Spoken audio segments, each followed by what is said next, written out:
Welcome back, dude and dudettes, to another wild episode of Send It Mate. We're here to talk about all things hunting and outdoors. And today, we've got something that'll keep your gear running smoother than a dingo's getaway. That's right. Our show is brought to you by High Caliber, the gun and knife oil company that knows how to keep your firearms and blades in tip-top shape. High Caliber is like the secret sauce for hunters, anglers, and outdoorsy folk everywhere. It's like the magic potion that makes your gun and knives happier than a dog with two tails. You know, guys, I've been using High Caliber oil for a while now, and let me tell you, it's the duck's nuts.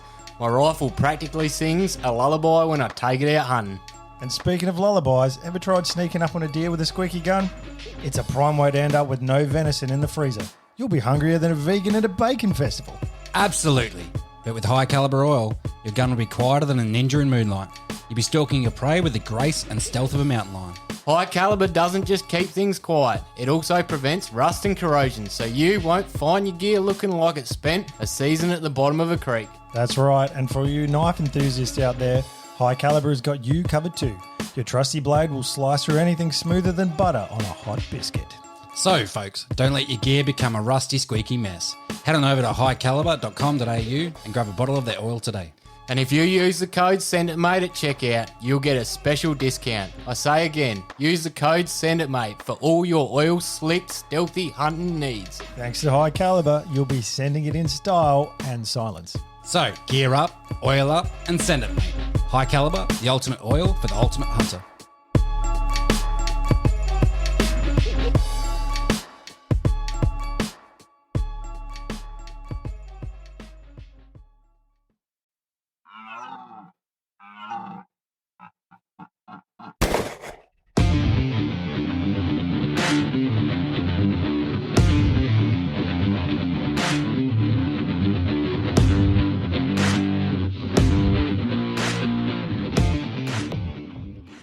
Welcome. Hey! G'day everyone. Welcome to another edition of Send It Mate podcast. I'm Caleb. I'm Josh. And I'm Ryan. How you all going, man? Like, I've seen you all weekend. I'm What have you been bloody doing? Good. Oh, fucking living vicariously through you two. Essentially. Yeah, I've been glued to Instagram and the chats for 7 days now. Yeah, Something like that. Across 2 weekends. Yeah. We've been away for a hunt with our mate Hainsey, and we've had some success, which is nice. But we won't talk too much about that because it's not about us tonight. It's not. It's not. We have a special guest for everybody today. And as previously stated before the podcast, I've been fanboying it out a bit. It's almost embarrassing, ladies and gentlemen. Almost. It is. It's not too often you get to meet people that you've been watching on YouTube for years and years and years. So, All right, stop giggling like a schoolgirl. We've got Stu from the YouTube channel, Hunting with Stu. Stu, how you going, man? Yeah, good guys. How yourself? Bloody excellent, mate. Look, can't complain. We're just keeping Josh upright in his chair and making sure he doesn't say anything too ridiculous. yeah. Thanks for the ongoing support, mate. Yeah, no worries. It's a pleasure to have you on tonight. I think we'll have some interesting stories. So, yeah, what do you reckon? Shall we get into the questions? Yeah, straight away? launch straight into the questions. Yeah, I reckon. Let's get straight into it. Stu, where are you from, mate? Well, I was born and bred in Orange, New South Wales, mate. So out in the bush, Orange. and yeah. So that's near Bathurst and bloody Dubbo out that way. Yep. Yeah, Is there like a massive irony where they're all like apple farmers or something like that? Goes on yeah. there? People say that. Are there any oranges in Orange? No, there's no oranges in Orange. Yeah, Lots of cherry farms and whatever. Yeah, yeah. Plenty of- decent cattle and bad women. Hang on. I was about to ask if there's any pigs up there. But oh, dear. Ones you can't shoot, but you can drill but can't shoot. Not with a gun anyway. Oh, dear. Yeah, no, that's all right. So you always been out that way, mate? Yeah, well, until I joined the army. So I was out that way probably till I was 18, 19, and then joined the army and just, left the house and left home and whatever, yeah. What corps did you join? Well, I was a gunslinger for the first 6 years. Yeah. So, you travel the world to go to exotic places, meet interesting people and then kill them. Yeah. But then I got into PT, so I was a physical training instructor for the next bloody 20-odd years. So I did 35 years in the army. Oh, wow. Yeah, bloody hell. Yeah, fully retired, bloody pensioned off. And, so I'm loving life now. So what unit did you go to during infantry and then as a PT? Yeah, well, I was in 2-4 RAR, so the Red Reaction Force up in Townsville, and went to Malaysia and did the air base Butterworth and those type of things. I even got a gong, Southeast Asia gong for that. Yeah. That was back in the time of the Golden Triangle and the Cambodian Lao and whatever. So just for those playing at home, what's a gong? The medal. Yeah. Yeah. In fact, I've got some medals in my top drawer here. What's it about? Yeah, went from Townsville and then I got into PT. So that was 2-4 RAR. Mm-hmm. And then I got into PT, physical training instructor, and got posted to the School of Foot, so Singleton. Yep. So the guys that are training for infantry, I was a PDI there, putting guys through the same thing I did, sort of thing.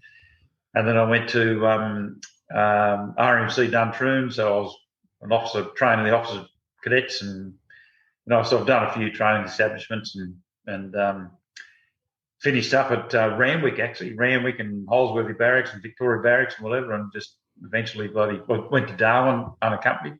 Yep.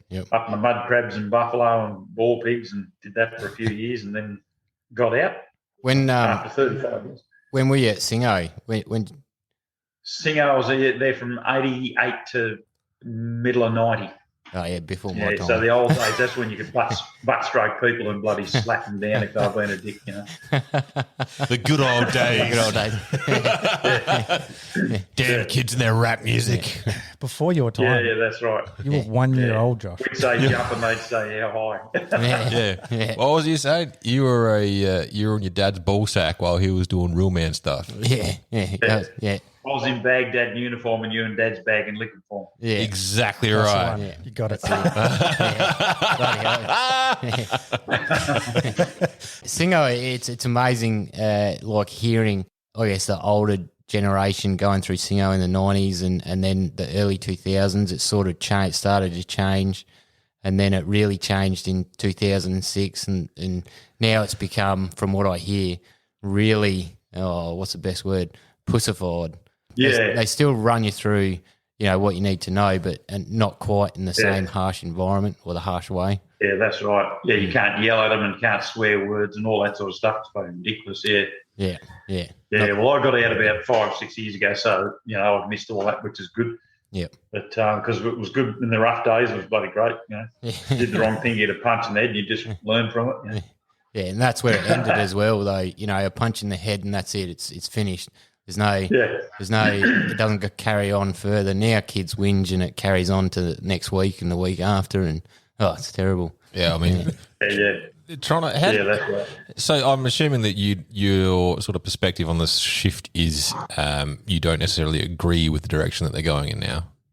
Oh no, it's a great career. Like any job in the defence or any sort of job like that, because it's government run, so you can have a fairly secure job.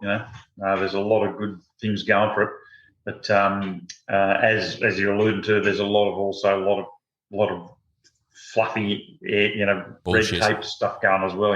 Got to be careful about your P's and Q's and all that sort of stuff, and But if you keep a clean nose, you both have a great time. Yeah. I did have an old boss that used to say you weren't a good infantry soldier unless you got thrown in the cells a couple of times. He did used to say that to me, and yes, I ended up in the cells a couple of times, but that's all right. Well, my first charge was a UD, actually. I had a UD with 7.62. Oh, shit. Oh, shit. Wow. In amongst the bloody artillery base, so we were firing 105s and 155s everywhere, and I had a blank ammo, and I was putting the old SLR back together, and I was doing it real sneakily, so I pulled through, and then put a round in like the blank, put the bloody breech block back in, dust cover, closed your back up, and then put the mag on, so that's all quiet, so you don't have to do any cocking. But I forgot the fact that I'd got one in. You go through the old catch fire catch just because you're so used to it. Put everything back together, catch fire, boom! The old muscle memory, mate. Let you down. The old CSM did the old, who was that? Yeah, bloody PDIs. What made you change from grunt to PDI? Well, it's a young man's game. Yeah. So if you're, I did 6 years as a grunt, and you're always up in Tully or over in West Australia, or you're off doing bloody hard stuff, backpacking 30, 40K. It's just a young man's game, So, and PT, I could see, you just, you're getting paid to walk around. You're in the gym, you're basically a glorified personal trainer. It was freaking great. So that's why I got into it, Yeah. You're right. Just keep fit. It's definitely a young man's game. The body doesn't hold up all that well. This is why you're sitting here in pain with us tonight, Josh. Yeah, I've done my back in the army, and this morning I woke up and she's decided to fire off on all four cylinders, and now, now when I'm did you join up? I joined up in 2004 and left in 2000. Well, I was a bloody 2004. That was I was a sergeant PDI at bloody Holsworthy, so I was just before I got promoted to Woe. Oh, I was out at Holsworthy. Yeah, nice. Jesus. It's always odd. So I just stayed as a private and I sort of wanted to do some other courses and things. And when you started rising up in the ranks in infantry, you typically didn't get offered these courses. And anyway, I stayed in as a private, but it's always really strange from a private talking to someone like yourself that has rank, because there's always that barrier that's very hard to cross, even to this day. That's right. Even out, you're sort of like, oh, yeah, should I say that to this guy? yeah, that's right. No, I even did a stint as a CSM, so you go from. I think the best rank is probably sergeant, I reckon. Yeah, because you're not too high up as a high poppy sort of thing, and then you're not too low. You can run a whole battalion as a sergeant PDI, and tell the CO, bloody get down and give me 50 push-ups sort of thing. Whereas when you're a woe, it's sort of more political, and you're up there with bloody. Could a CO do 50 push-ups, man? I'd like to see that. Some of these COs look like a wet blanket, mate. Oh, shit. We never. I used to have a nickname called the Smiling Assassin, and I never ever got angry. I just got even. That's a smart way. That is the way to do it. There's always something harder. I'd say, "Who's sick of doing push-ups?" And I go, "Yeah," and I go, "Okay, push-ups on an angle." Well played. We're mixing it up. Who doesn't want to run that 200 metres anymore? Yeah, okay, we were going to run 500. Geez, I think I'd be pretty safe Bringing to back say bad memories. Yes, some of the boys would probably not be able to run 500 metres these days, I reckon. Yeah. Oh, they only have to run 2. No, they've scrapped. They've actually scrapped all PT assessments through training up until the unit now. Yep. That's unreal, isn't it? Yeah, so they What's don't have to. point? They don't have to pass a PT assessment now. Yeah, that's like when when I was in, they didn't have to pass a swim test. Yeah. And that just meant you didn't go to certain courses, but you didn't need to know how to swim. So that's bloody unreal. Isn't it? It's insane. You laugh at that, but I know 2 Afghanis that drowned because they went for a swim with body armour on. So, maybe learning how to swim is not a bad thing. Did they just forget, or did they just not know that you sink when you're wearing heavy shit? I fucking don't know, mate. I don't know. Unreal. There's a difference between strong swimmer and doggy paddle, I think. Yeah. Anyway, come on, let's right. let's move it on then. Stu, what's your favourite food? I reckon seafood. I love the seafood. And all you can eat bloody places, I go there and I just get just a couple of prawns and an oyster and a bloody, and then go back 15 freaking times. So small place, but many of them. But you can't beat a good steak either. But I think if I had the choice, seafood's a go. Bloody oath. So you're well known for your pig hunting, your channel. Yeah. Do you eat your pigs at all? Well, I actually haven't. I normally we're just too busy blasting them. But I do have a mate from Dave from Big Balls One Out, and he's a pro shooter, and he collects them all. And in fact, he was out the other night. He got 26, which to him is like $1,400, $1,500 worth. Yeah. So They're over $1 a kilo now, but you can eat them. Bloody oath, you like the small ones. Mhm. They're freaking good. And in fact, talking to Dave, he's shot so many thousands of bloody pigs, and not one has come back as disease. Yet one of the things I say on my comments, people say, "Oh, do you eat them?" And some of my comments is like, "Bloody, oh no, they're diseased." But actually, Dave's been shooting for bloody years, and he hasn't had one present diseased yet. Yeah. Wow. So it makes you wonder, doesn't it? Yeah, bloody hell. Liptospirosis and all that type of stuff. I wouldn't. Once you cook them up, the small one would be bloody great. Yeah. I should do more of. Yeah. But I'm too busy shooting.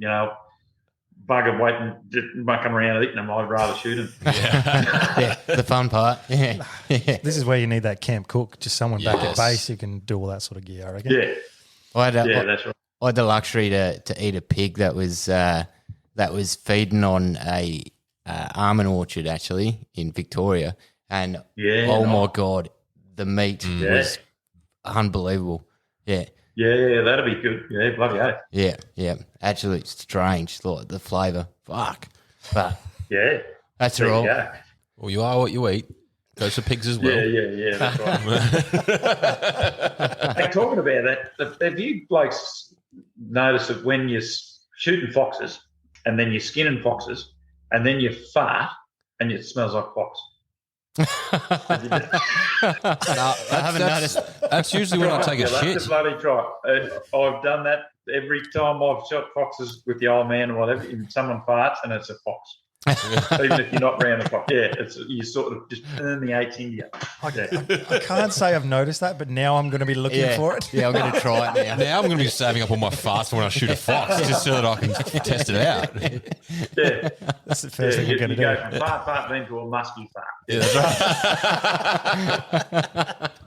right. Walk into my house. There's a fucking fox in here.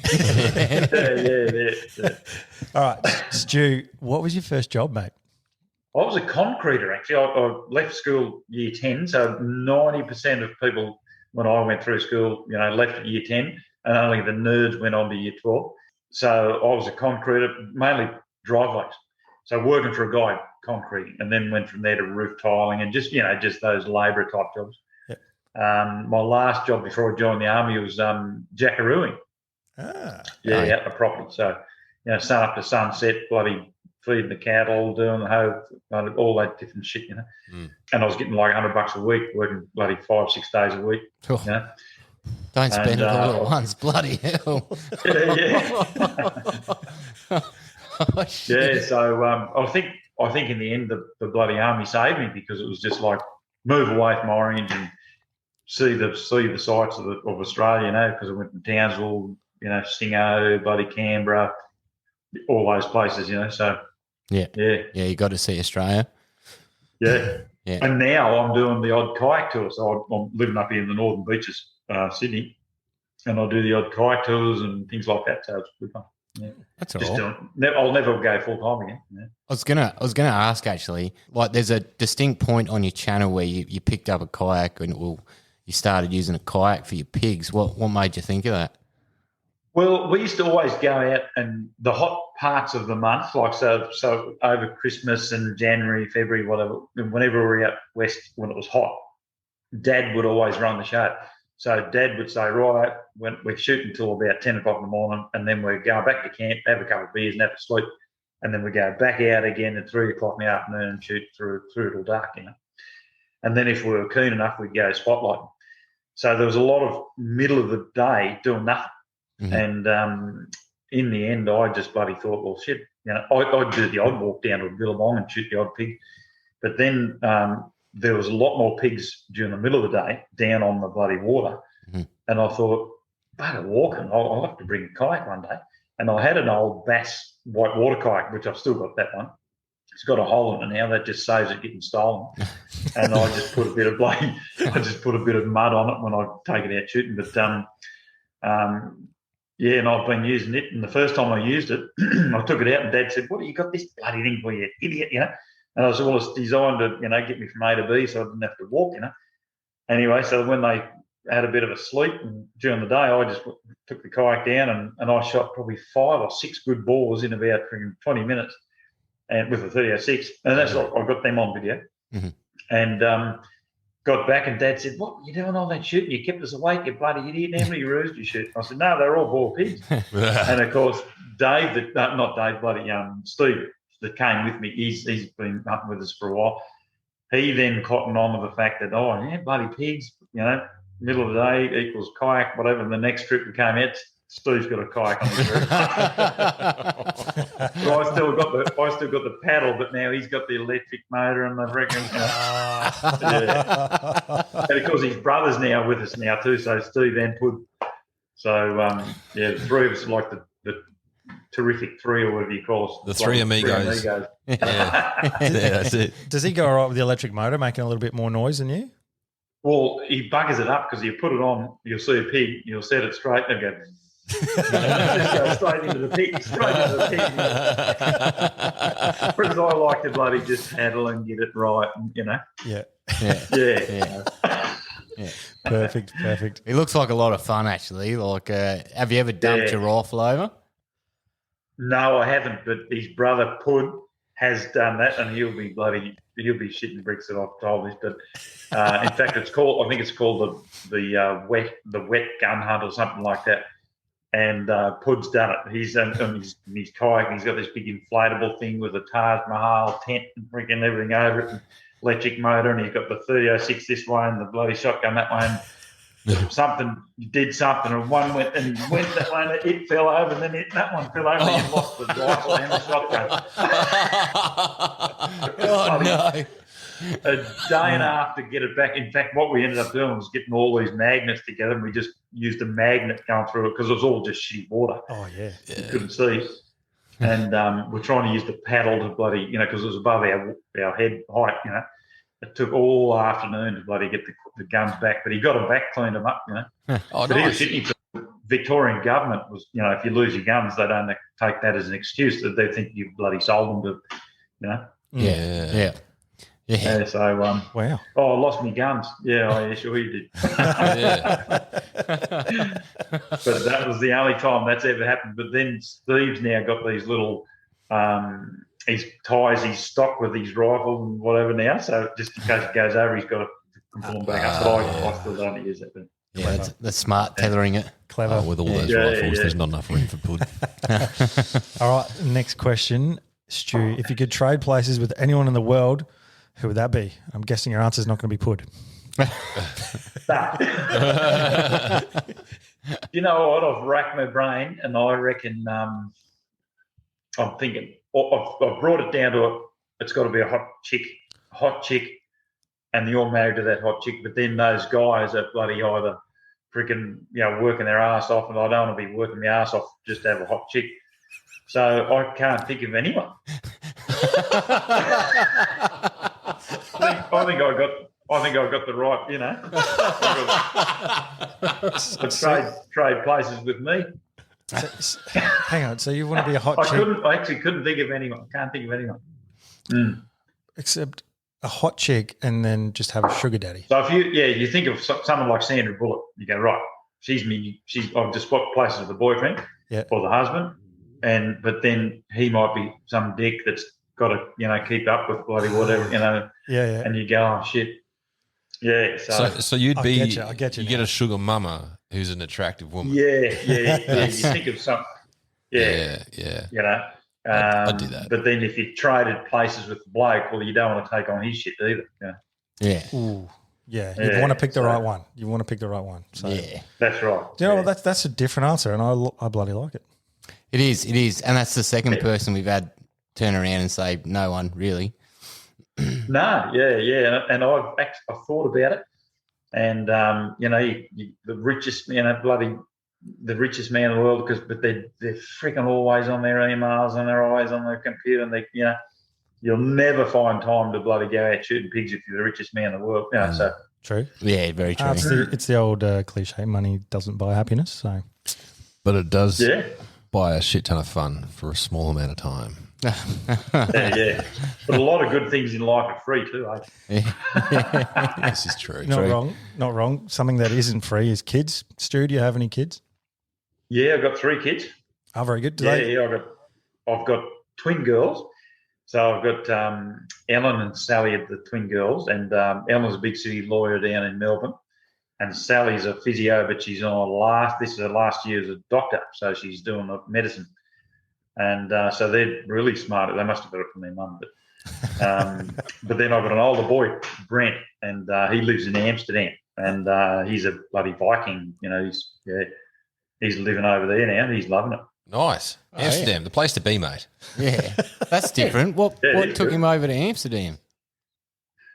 I think because his mother, unfortunately, she died when he was 5 years old and of cancer when he was a young fella. And she has an Italian background. So he was able to get an Italian passport. And he's finished school and did a few things around Australia and then just went, I'm going overseas. Yeah. And initially he did go to Italy and then went to UK and then he found himself at Amsterdam. He's been in Amsterdam now for bloody 10 years, I suppose. Yeah. I go over there every now and then and pull into the coffee shops and have a coffee. Have a brownie. Walk past them windows. I mean, every day is a good day in Amsterdam.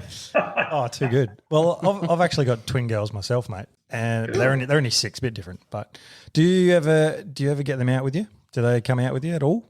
Do you know what? They've never really shown interest. Ellen's shot a couple of rabbits and Sally's just can't do it. Yep. They're a bit like their mum. Mum's like a greenie and she's dead against something, which is unreal. My missus is a total against hunting. Would never come out hunting. Yeah, it's unreal. Wow. And I think that's what makes us click, the yin and yang side of things, Yeah, man. But the girls are definitely not. And Brent's the same. He's into his computers and home brewing and all that sort of stuff. But having said that, he has shot pigs and he shot a bloody 40-inch goat too, and he's been out with me, but he just hasn't picked it up. Yeah. Oh, fair enough. Yeah. Yeah.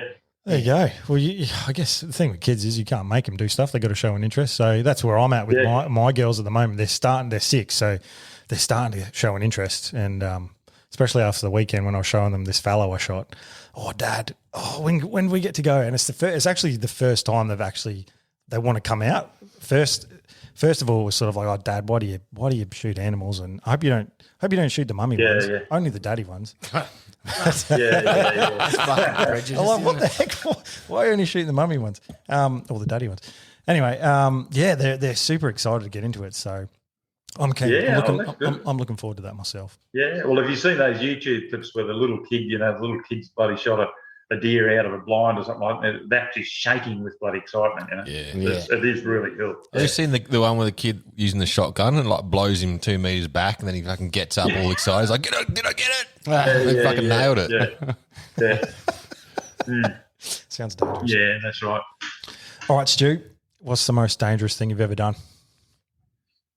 I've done a lot of dangerous things in my life, even just riding on the quad. But, Yeah, Caleb too. but from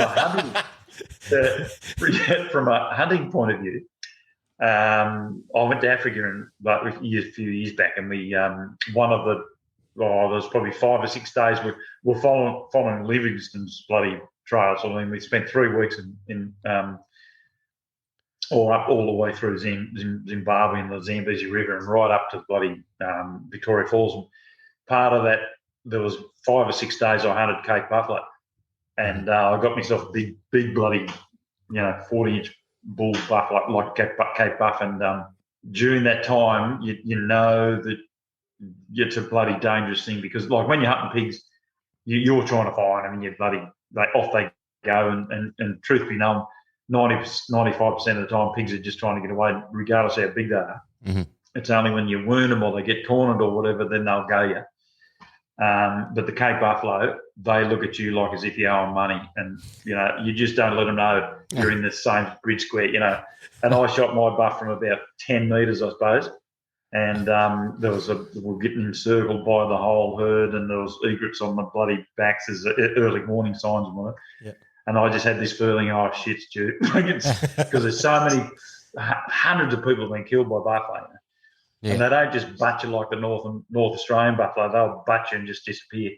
These Cape buffalo, they'll butt you and just mince you into the ground. They just hold a grudge. Yeah. But I was lucky I got away with it. But I think that was the most aware I've ever been in my life. Full predator mode. Oh, yeah. That's the only mode to live in. Yeah. I've seen a couple of vids where they're smashing into lionesses actually. Like the lionesses will take down a calf or something, and then a big bull come along and just fling it. They in all the come air. back. They come back. That's right. Yeah, absolutely insane. Brutal. And like one of those horns goes in here. Yeah, for a human. It's an ongoing battle between claw and horn. Yeah, bloody oath. Yeah. I got some questions we'll ask about the Africa trip after we've done the 10 questions. Yep, sounds good. All right. Well, the next one then, Stu, what's the best piece of advice you've ever been given? Well, I've been told by my old man, you'll learn no harm from the hills. So in a city, you can get in trouble. You can go to the bloody, you get pissed and freaking whatever, or you go to the bloody red light district or whatever. But in the hills, you just learn no harm from the hills. And that's what Dad said to me. Having said that, Dad also used to be a real estate agent. And before I bought my first car, I bought a bloody house because he said to me, how much you got in the bank? And I said, I'm just about to buy a bloody HZ Holden ute, fall on the floor, 253. And he goes, why don't you buy a bloody house? And I did, bought a house. Your dad was very persuasive. No, wise by the sounds of it. Bloody hell. Yeah, so I had a down payment and bought my first house when I was like 22 years old or something. Yeah. Nice. That's it. Those were back in the days, it was like 40 grand for a house, but it was like 21% interest. Yeah. Yeah. That shut a lot of people down, didn't it? Bloody hell. Different times for sure. Yeah. But I think it's worse these days, like, 1% interest, but it's like freaking $900,000 for something small. Yeah. Ridiculous. Even worse over in the eastern states. We just had a bit of a house price hike here, but they're not too bad. You can still buy something for 600,000. But Sydney, I remember my sister was over there, and like a shitty house in the worst suburb here in Adelaide was like over $1 million. And it's like, what? It's crazy. That's unreal. What? That's unreal, isn't it? Yeah. And that was like years ago. So now I'd hate to think what it is now, stuff like that. Yeah. Well, I rented for a little while, and every time I pay the rent for the week, I used to think I'm paying someone else's bloody mortgage, Yeah. But even though these days you just can't, even my kids, they just. Well, my son, he bought a place in Amsterdam, but my daughter, one of my daughters in Melbourne, she's thinking about buying a unit, but they've got to amass like $100,000 freaking dollars just for a bloody down payment. That's crazy. Yeah, stupid. Absolutely stupid. I like that bit of advice though, because you get away with a lot in the hills as well. Having said that, you don't get right. caught. there's no eyes looking at you. So if you do something wrong, it's all good. No one's watching. No, that's right. Yeah. Are you saying? I've gotten away with a lot of shit. Are you saying the hills don't have eyes? No, they don't. There are a few game trail cameras out there, mate. Yeah, very true. Yeah, your neighbours were traumatised by your actions as a kid. I actually think some days I'm kind of glad we didn't have mobile phones with cameras on it when we were young, because like the last year or the year before, there was that young copper's son who got done running over those emus and filming it. Yeah, that's right. Yeah. I'm sitting there going, how stupid can you be? Yeah, that's pretty fucking dumb, isn't it? And then he posted it on the internet, didn't he? That's his own No, stupid that's- fault. yeah, I know. Idiot. Anyway, But don't they blow up like a feather bomb when you hit them with a bullbar? yeah, they do. Allegedly. I've heard. Well, you can't help it. You can't help if someone runs in front of the car. I got a brother. He's 18 months older than me. And this is why I got that memory just then. Bloody hell, he's a shooter, not a hunter. He had a 1022 Ruger.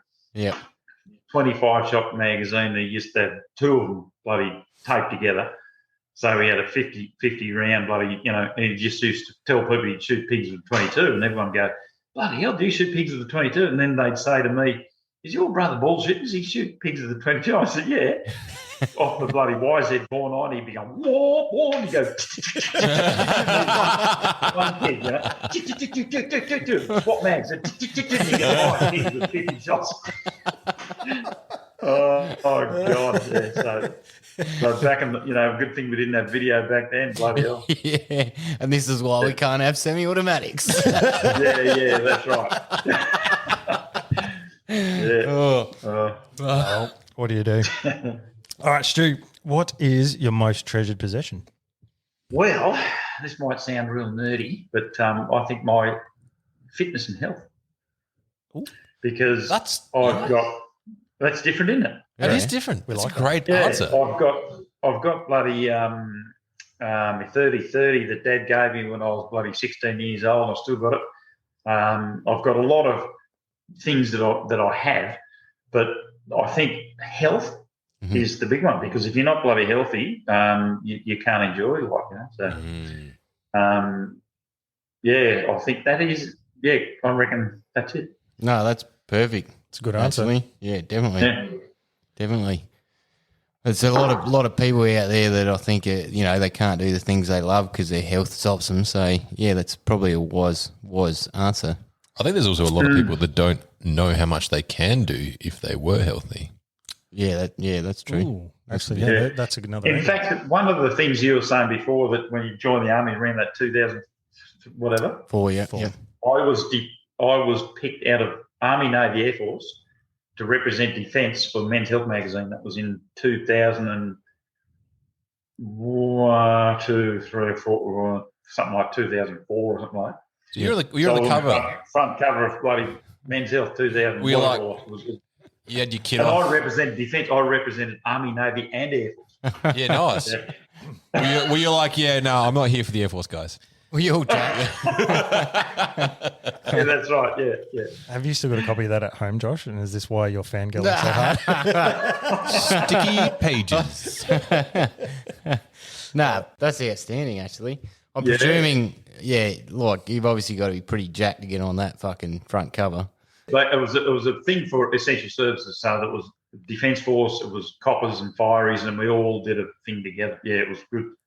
Yeah, it was really It'd be good. funny if they did that now. Like the coppers would be fucking overweight. The defence guys would be relatively in good shape. The fireys would be just like a 50-year-old dude who you can tell he works out, but he also loves pizza. Yeah. Just the standard to drop, man. I've seen some of the army boys lately, man. They don't look fit. There was a thing back in the day where, like, they had a beer belly because they'd drink, but the next day they could push, 40K pack march pretty fucking easily. You'd be like, yeah, all right, you're fit, but you just don't look good. Yeah. No, that's right. There's been bloody photo of them.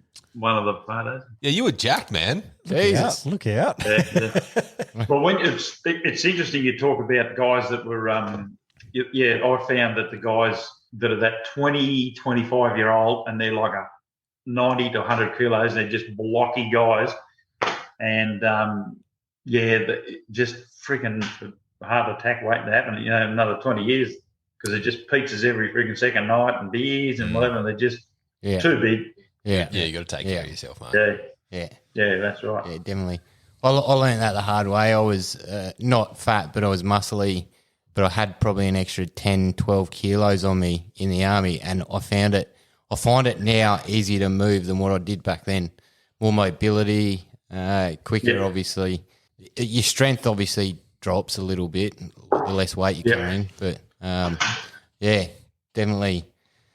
definitely strange. I wish I knew that before when I was in the army. I would have trimmed up a bit, but that's all right. Yeah, that's right. Yeah. Benefit of hindsight. Well, you got to look at the goals down there, right down the end of life. You got to bloody. So you're on here for a good time, but you're also here for as long as you can as well. Yeah, people don't think like that, and especially army boys. They don't. They're 18. They get in the army. There's no longevity in their thought whatsoever. No, that's right. Yeah. And a lot of the time they get caught up in the culture. And as much as the army doesn't want to admit that there's a drinking culture, there is. And that's right. They get caught up in that. And, I've seen guys turn to absolute alcoholics. That's right. Yeah.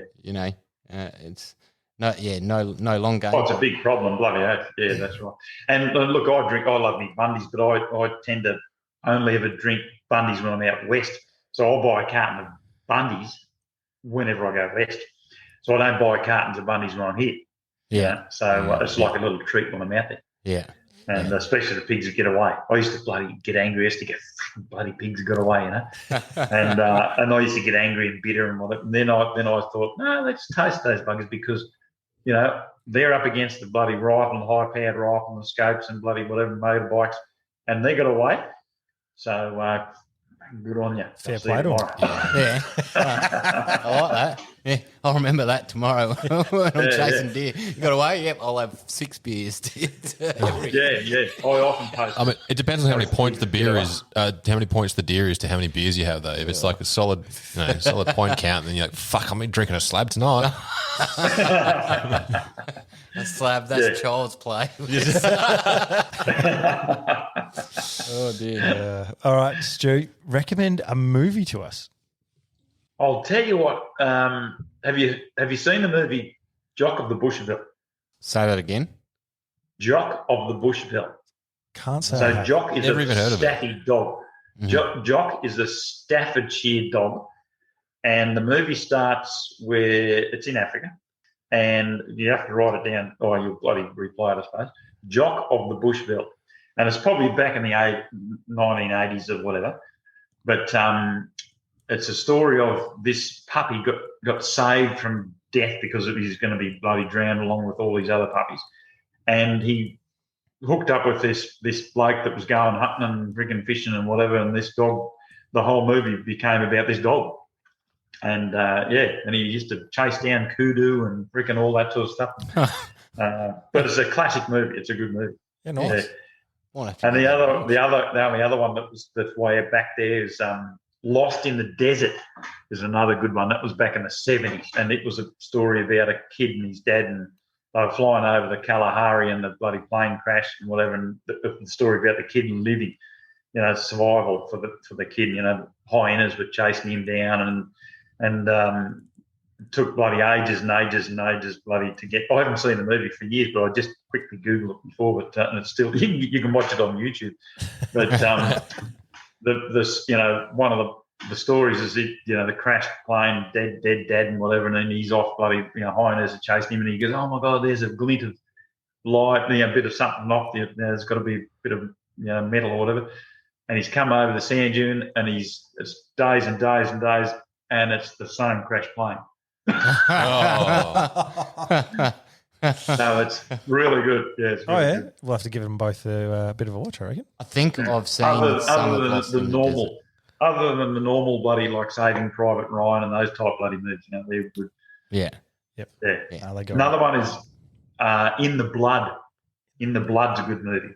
So that's about hunting in Africa as well. So it's a young fella getting his first Cape buffalo. Hey. Yeah. Yeah. The big double rifles and whatever, and there's some good scenes in that one too. The big, yeah. Did you, having said that, just quickly, what, did you use a Rugby when you were over there or your 3006? I used it was a Browning 458. So it was an open-sided folding leaf. So 25 yards, 30 yards, 35 yards. Yeah, wow. That's why I shot my Cape buffalo with open-sided 458, so 500 grain solid. Yeah. And But I did take over a 300 Weatherby because years and years ago, my favourite hunter in the world was Elgin Gates, who was the big American bloody hunter. And he was the first, he was a Weatherby Award winner, and he was one of the only hunters in the world to travel the world and get all these bloody exotic game animals. And he exclusively used the 300 Weatherby. And I was in Townsville, and I went into the gun shop just bloody looking for ammo or whatever, and here's a 300 Weatherby left-handed.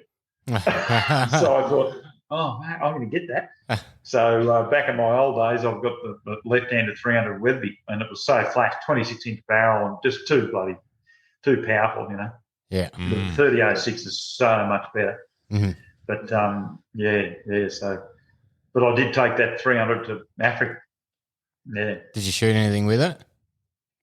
Good question. Because Dad came with me.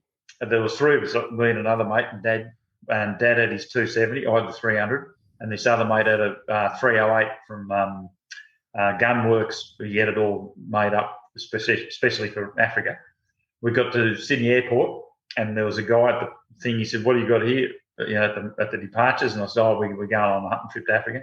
He goes, "Why are you going to Africa? Aren't you going to photograph him?" I said, "No, we'll photograph him once he's fucking dead, He said, "Well, you need to separate your bolts." So we separated the bolts from the rifles, and we had these 3 bolts from the 3 rifles in a sock, and we gave them to this bloke. And Dad reckons to this day that he just put them straight under his counter, and that never intended bloody give them to us, like to send them on.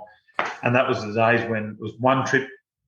Qantas would do one trip to Africa per week. Wow. And we got to Africa, ammo, bloody bags, rifles, bloody no bolts. Oh. So I had me 300 Weatherby, Dad had his 270, Pete had his 308, no bolts. We just had these bloody glorified frigging lumps of metal.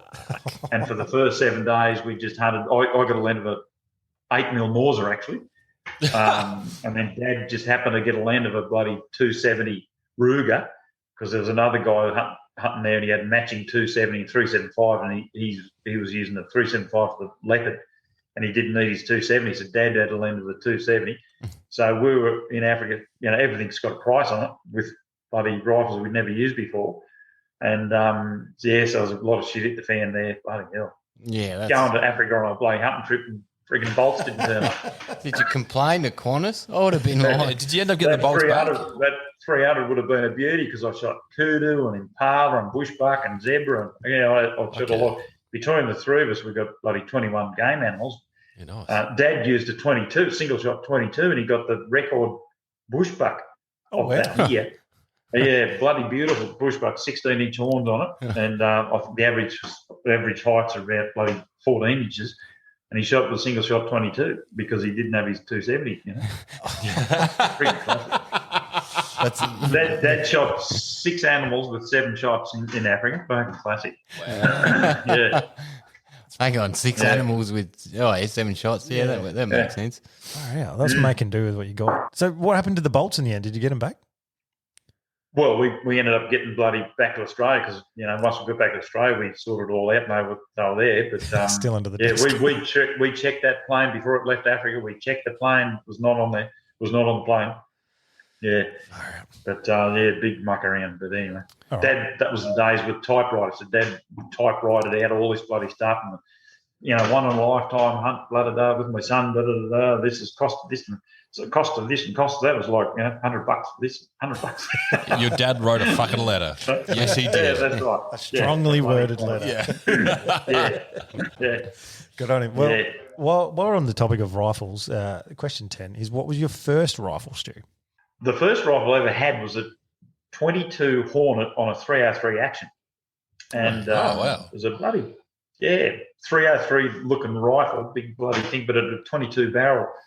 And a 22 insert, like the 22s with the SLRs in the Army, you'd have the SLR but a 22 insert. So this is a 22 Hornet on a 303 action. That was my first rifle ever.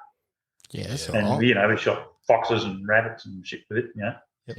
But I don't even know where that is these days. Like, I don't know whatever happened to it. I can't remember selling it, but I think my brother bloody probably sold. I love the 303.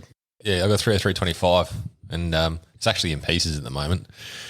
Trying to find someone who can get me some synthetic stocks for it, because it's splintered out, unfortunately. So, is that the one where you've got to clip up the thing to pull the bolt out? Yeah, that's the one. Yeah, nice. Yeah, so I've got that in pieces, ran it all down, all original parts. It's been sporterized. So yeah, bloody good fun though.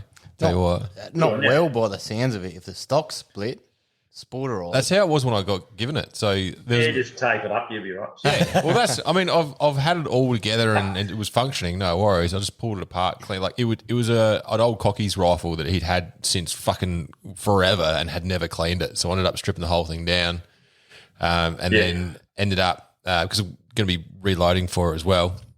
So I thought, fuck it, I might as well just build the fucking thing back up and the way that I want to do it. So. Once that thing's done, it's going to fly fucking good. Good fox gun. Oh, yeah. Great fox gun. Yeah. Bloody good on you. Yeah, man. Good on you. Yeah. Oh, No, but I haven't had a lot of rifles over the years, as you probably picked up on the YouTube channel. Yeah, for sure. I've stuck with the same bloody things, over the years. But I had a bit of a spate with gold-plated 30-30s for a while. So I had a Comanche and a Klondike and a couple of, because they just bloody beautiful. I just like the 30-30, Winchester 94s, They're so much fun. There's a lot of. And I've had that one of mine for bloody longer than anything I've ever had.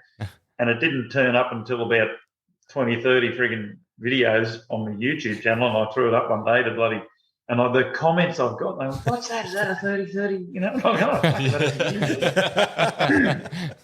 Now I bloody purposely make a thing of it to go hunting with it, It does look good when you throw it up in that first person angle with the camera. Yeah. Sure.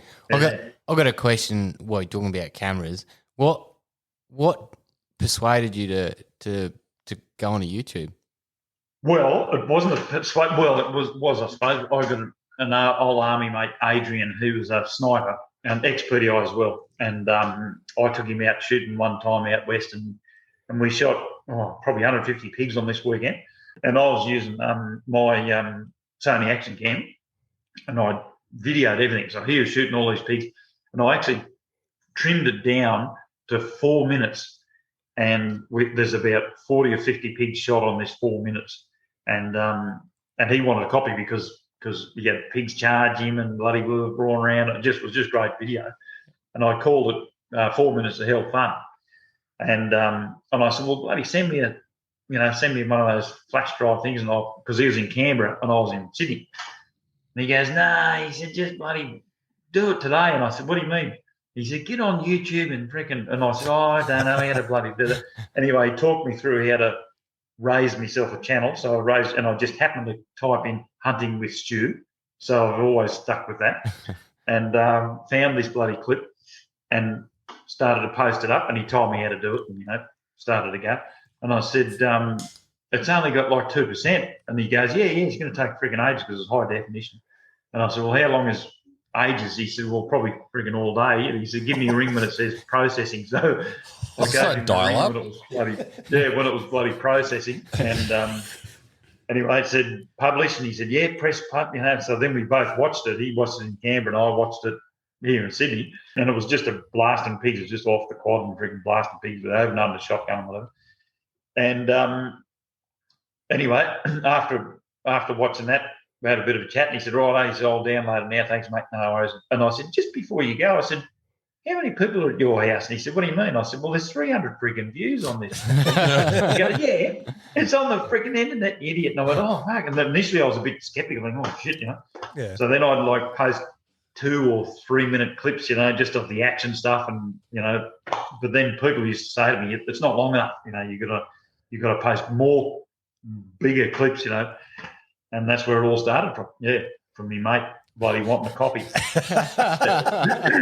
Yeah, that's beautiful. That's a great way to start. I reckon great origin story. That is. Now, something I like about your videos is the point of view, which I think is outstanding, and it really puts you in your shoes effectively. POV for those playing at home.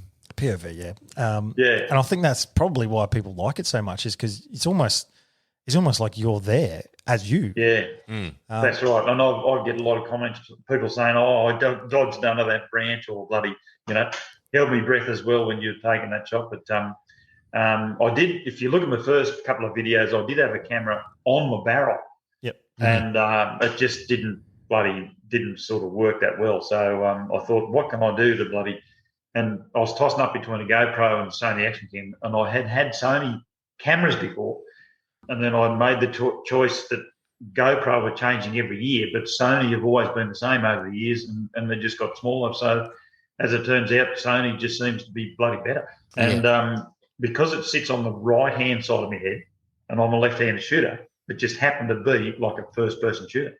So I've got a lot of gamers that follow me. Yeah. And they go, oh, this is the real Call of Duty. Oh, I've seen that gun in Free Fire 2 or something, If you choose to accept it. Nerd. I mean, that was going to be my other comment actually about gamers, because so much of certainly the younger generation are gamers, and they're used to seeing things from that point of view. So I think that probably hits a chord with the younger viewers as well. Yeah, that's right. Yeah. Let alone those of us who've been out doing something similar and go, oh wow, this bloke's doing something pretty bloody awesome. So what I tend to like actually is the Sony seems to have a better sort of, it's not a fisheye lens like the that's GoPro. right. So the GoPro is terrible out past like 10, 15 feet, whereas your camera seems to actually, like, you can still pick up the animal quite well. And Dad used to say to me, "Oh no, you need to zoom up or whatever," and I go, "Nah." I said, "Look, what you see is what you get, and if you've got a big screen TV, that's exactly what you see. You know, if a pig's bloody 20 metres away, you'll see him. If he's 100 metres away, he's way off. You know, and you don't want to zoom up. You know, you don't want to get a distorted view of what your hunting field is in your own person. You know, so I bloody love it. But you're right. Yeah, the GoPro has that sort of thing at the end. And whereas the Sony Action Cam just goes all the way right to the full screen. It's really cool. Yeah. The only damn thing I find is that sometimes on windy days it gets a bit of windy, but you can bloody fix that apparently. I don't know, but windsock. But it seems to go all right. Windsock, use a windsock. Yeah, well that's right. Yeah. But no, it's a good angle, and I surprise myself sometimes because I've relived the hunt myself. You know, I'll download all the videos and go, "Fuck, that's right." I forgot about that one. You know, or we find things. You know, and Steve will ring me up and he goes, "Yeah," because he often takes a lot of my videos. He'll take them as well just to watch them. Yep. And he'll ring me up and go to this one. I'll go to it, and he goes, "Now have a look. 27 seconds right now. Look up to the right corner, and here's a big ball that we completely missed." You know, you know, unreal. So you mentioned your Adler earlier in conversation that we had. Just is that your go-to gun still, or do you sort of try to go between your Adler and your 30-30? Well, no, it depends on. Normally, I'll have the gun for close stuff. Sometimes I'll have the gun and the 30-30. If I'm in sort of a thick type, if it's been a thick sort of bush, whereas the scope rifles is not good. I'll have the 30-30 for longer shots and the shotgun for close-in shots. But if it's a case of open country, savanna type stuff, I'll have the 30-06 and the gun. So I always sort of keep the gun. It's generally there all the time, sort of thing. Yeah. And then lately, because I got given a heap of ammo from the Black Hawk Ammo, and they gave me a lot of solids as well. So I've got SGs, but also solids, and I've been trying them out lately, and they're pretty bloody. They're good fun. Shoot out. Fucking good fun. I've been shooting pigs 60, 70 metres away with the SGs. Sheesh. And with those bloody solids, I can shoot that far and shoot them in the head. Yeah. You know? And it's not even a bloody rifle barrel. Like often shotguns, especially for deer hunting and stuff like that in America, they've got slug shotguns that have got a barrel, rifled barrel, so they're designed for slugs. But to make them a lot better accuracy. But this thing with the smooth bore, the solids, it goes bloody really well. Yeah. Yeah, no, I've shot solids out my Adler, and it's fucking the bee's knees, man. It's pretty fucking fun. It's not as bad as you would think it would be shooting that bigger pill down like a solid fucking slug out of the shotgun. There's not much of a kick at all. People often talk about recoil, and it's if you're on the range, you feel it, but if you're out hunting, you don't feel it because it's you're either got a pig running or pig coming at you, and you're not thinking of the recoil. You just want to get that shot off. You know? Yeah. So have you got a lever action?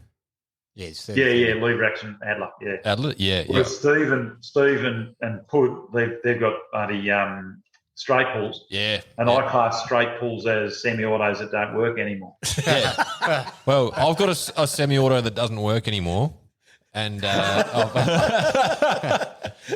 I got the all-weather. I fucking love my Adler, man. Adler is like, for as far as, because I'm the guy that's the cheap fucking skater. They're rugged. Yeah, they're rugged. Like you cheap shotgun. So, but it has never let me down. I've had one misfire, which was probably a feeding problem ever. And other than that, man, it's just a whole bunch of fucking fun. If like for all those playing at home, if you're looking for a shotgun on the lower end of the scale, get a fucking Adler. Oh, look, back a couple of years ago when they were $400, that oh, you can't go wrong. They've gone like they were up to like around $700. They've gone down a little bit if you can get them on sale. And in America they can't get them. I get so many comments going, "What the goddamn hell's that?" Because they're so used to the semi-autos, everything's sort of and a lever action shotgun, goddamn, that there semi-auto don't work the way it should. Yeah, that's unreal, eh? You've also got another lever shotgun, don't you? No. Well, I used to have a AIC cowboy gun, so the 1887. Yeah. And it was bloody good, but it was, as Steve said, it was like you're dropping your bloody knife, fork, spoon drawer, and it goes. That's good. Yeah. And it was just too, like, even when you load it, like that last clip I posted up out with the old and in with the new. Yep.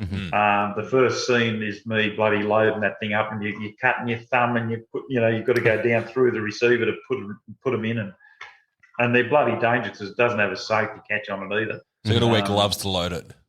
Oh yeah, it's a shocker.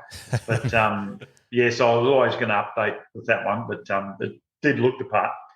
And it was surprisingly bloody accurate for 20-inch barrel. I could shoot some bloody pigs right out. Yeah. Sweet. Now, Stu, I mean, we can see what's appealing about your videos.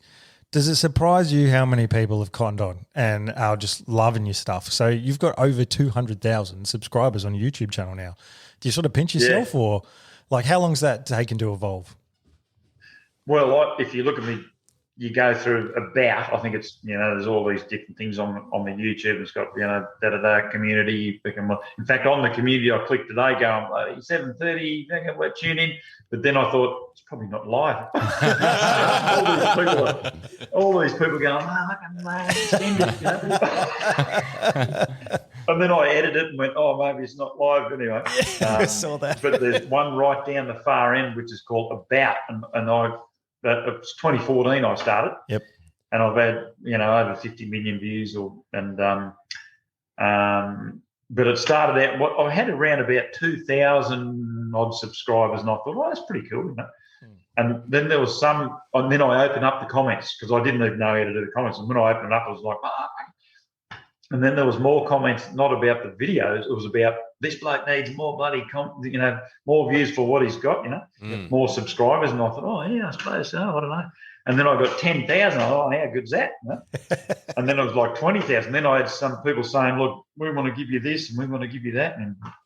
And then I was getting given shit, And then it went to 50,000, And then I got that bloody play button, that little, whatever it is, the silver bloody play button. Oh, the plaque. I got that, the plaque thing, everyone's going, oh my God, you got 100,000. I go, well, I actually got 150,000, Now it's it's going up several thousand every bloody month, It's unreal.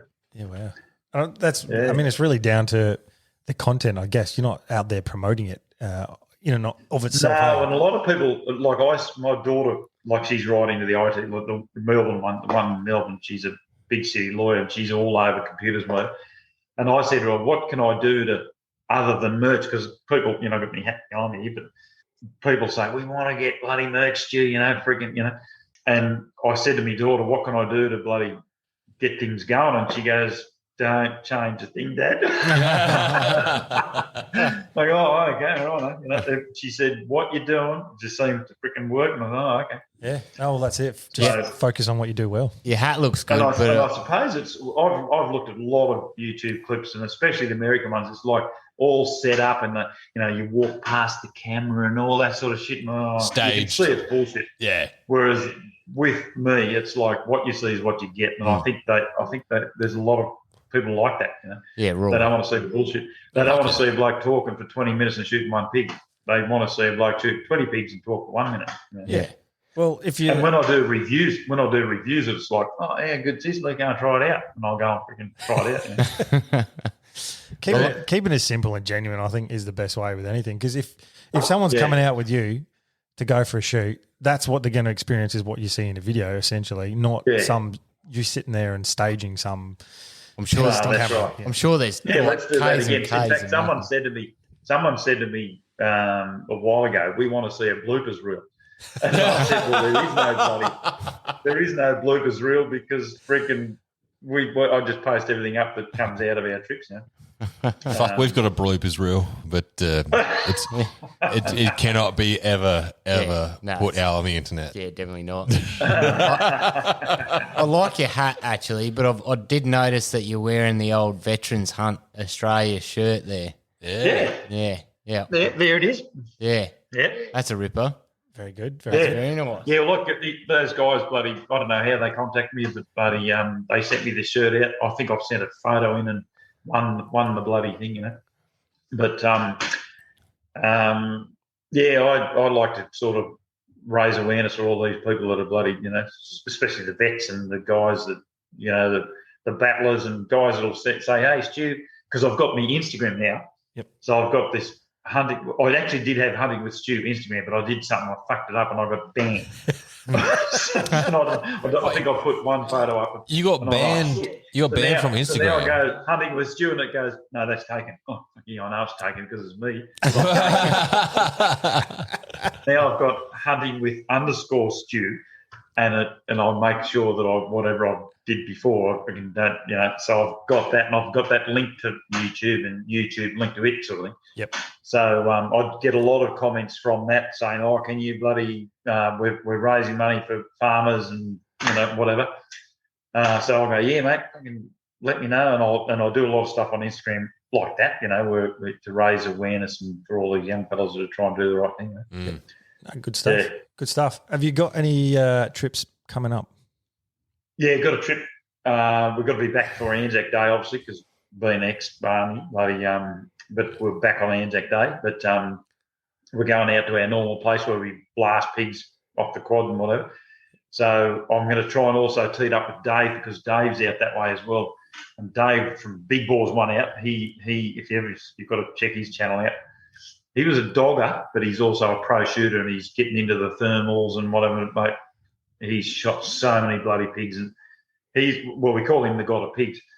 And he contacted me years ago and said, if you want a place to hunt, just let me know. He said, I know where you hunt, because he knows just by the lay of the ground. And he's right, because when we were talking, he mentioned a couple of properties, and I go, yeah, I know, you're right. And he's got every property from Dubbo all the way to Ningen, every property he can get on. You know, so he's a good contact, and a good bloke. He's one of these blokes that'll just pull over, flat tire, fix it for you, mate. Yeah, he's one of those blokes. You know, so he's a really cool dude. But he's a pro shooter as well. So, but he does love going out just shooting rather than, you know, bang bang gut, bang bang gut. You know, he likes. He's, you know, I've worn off on him a bit. So, so that trip we've got planned up in the next week or so. We're all supposed to spend a couple of days because he's right into his thermal stuff now and his night stuff. I gave him a couple of torches from Olight, put on his rifle. So when he's got his spotlight going, if the pigs run out of the spotlight, he just puts the bloody light on from his torch, and he loves it. Yeah, so we've got those places lined up. That thermal's a game changer, that's for sure. It's, shit, yeah. Like, I did know. So when I was in the army, we were only like the civilian population was only allowed 2 generations before what the military had, and so like it was still starlight and I remember those. Yeah, starlight with the red freaking and they were terrible. They were hideous, and now. Like we've obviously been allowed to get some decent thermal in Australia in the civilian market, and some of it is insane. I've got a mate who's picking up deer at 400 metres with this thermal, like clear as day. Yeah. Well, that's right. Well, Dave as a pro shooter, he will go through a paddock with his spotlight and see 1 or 2 pigs or roos or whatever, but with the thermal, there's 20 or 30 freaking pigs, you know. Yeah. So it's just ridiculous. Like you'll see it, or if he thinks there's nothing in that paddock, you put the thermal up and there bloody is something in the paddock, you know. Yeah. And so it's a game changer for those guys, yeah. And they're all the pro shooters now have got those bloody scopes in. But they're paying freaking thousands of dollars for these thermal scopes. But Yeah, not cheap. you know, if you 3 or 4 nights shooting pays for it. You know? Yeah. I've held a couple in the last couple of weeks. I haven't used it to go hunting, and people have brought them along, and I've held them. I'm like, how much is this worth? Oh, $5,000. I'm like, oh shit, I better not drop these. Like, they're not cheap. That Hick Micro that guys gave me, and then I got given a rifle to put it on because I didn't have a bloody Picatinny rail on in my rifles. So I got given a bloody 350 Legend Ruger from Terry Hill's gun shop, so I can match that up with my bloody thermal thing. Yep. And the only down thing is there's no microphone on the bloody thermal scope, so you can video, but you can't hear anything.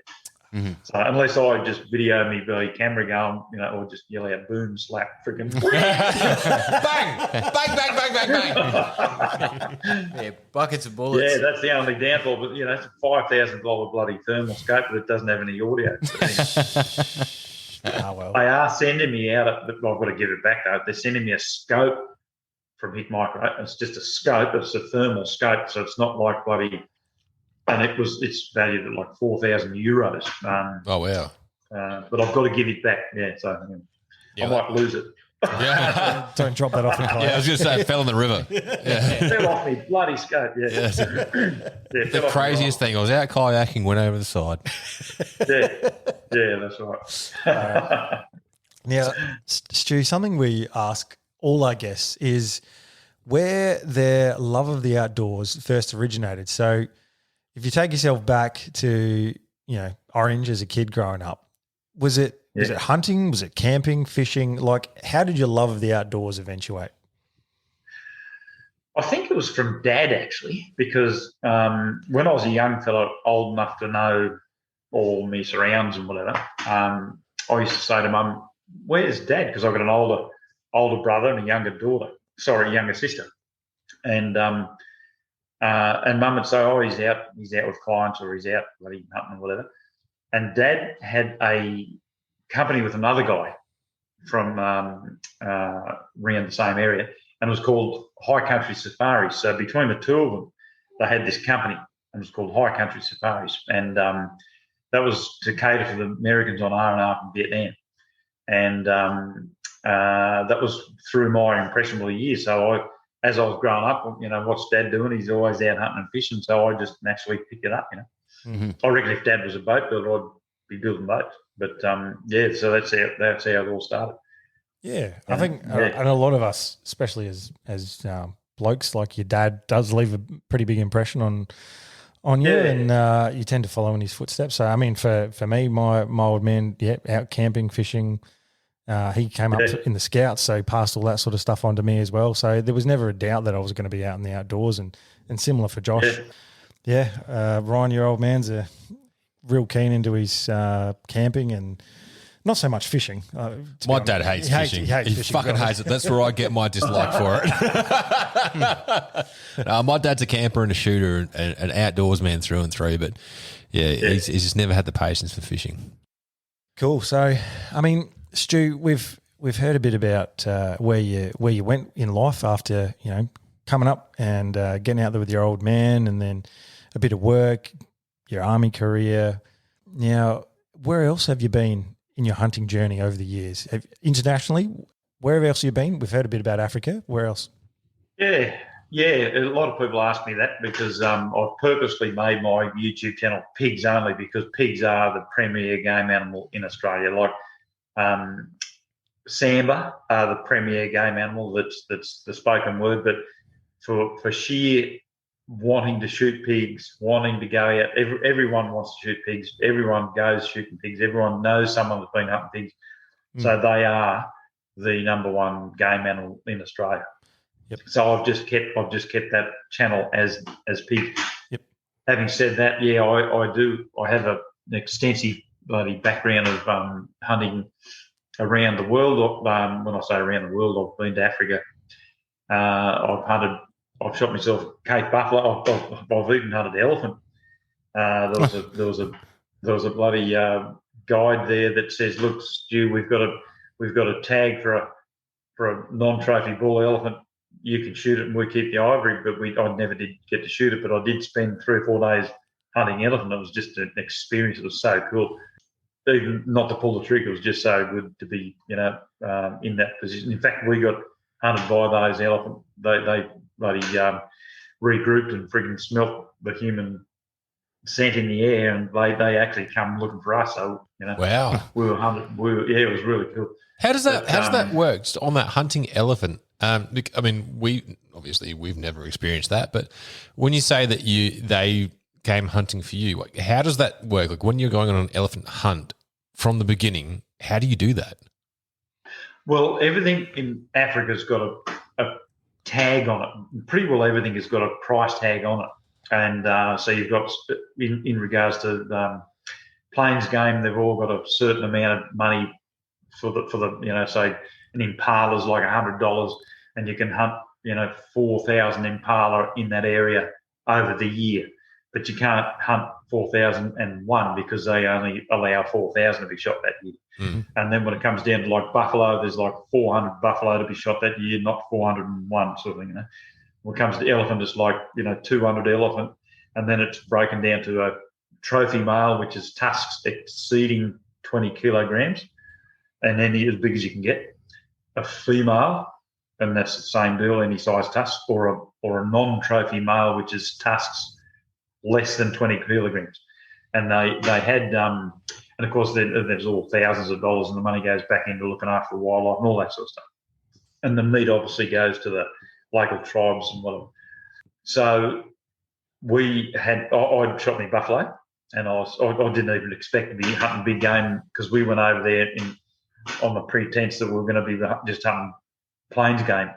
And we got on so well with them. They said, look, we want to come to the Zambezi Valley, and we'll just follow Livingston Trail, and we'll go up, we'll book a couple of trackers and guides, and we'll just make our way up through the Zambezi. We said, yeah, let's do it. So we did. And so the elephant came on the scene because it was late in the hunting season, so it was like end of September, and there was one tag left for an elephant, and they knew they weren't going to have any clients left to hunt for that hunting season.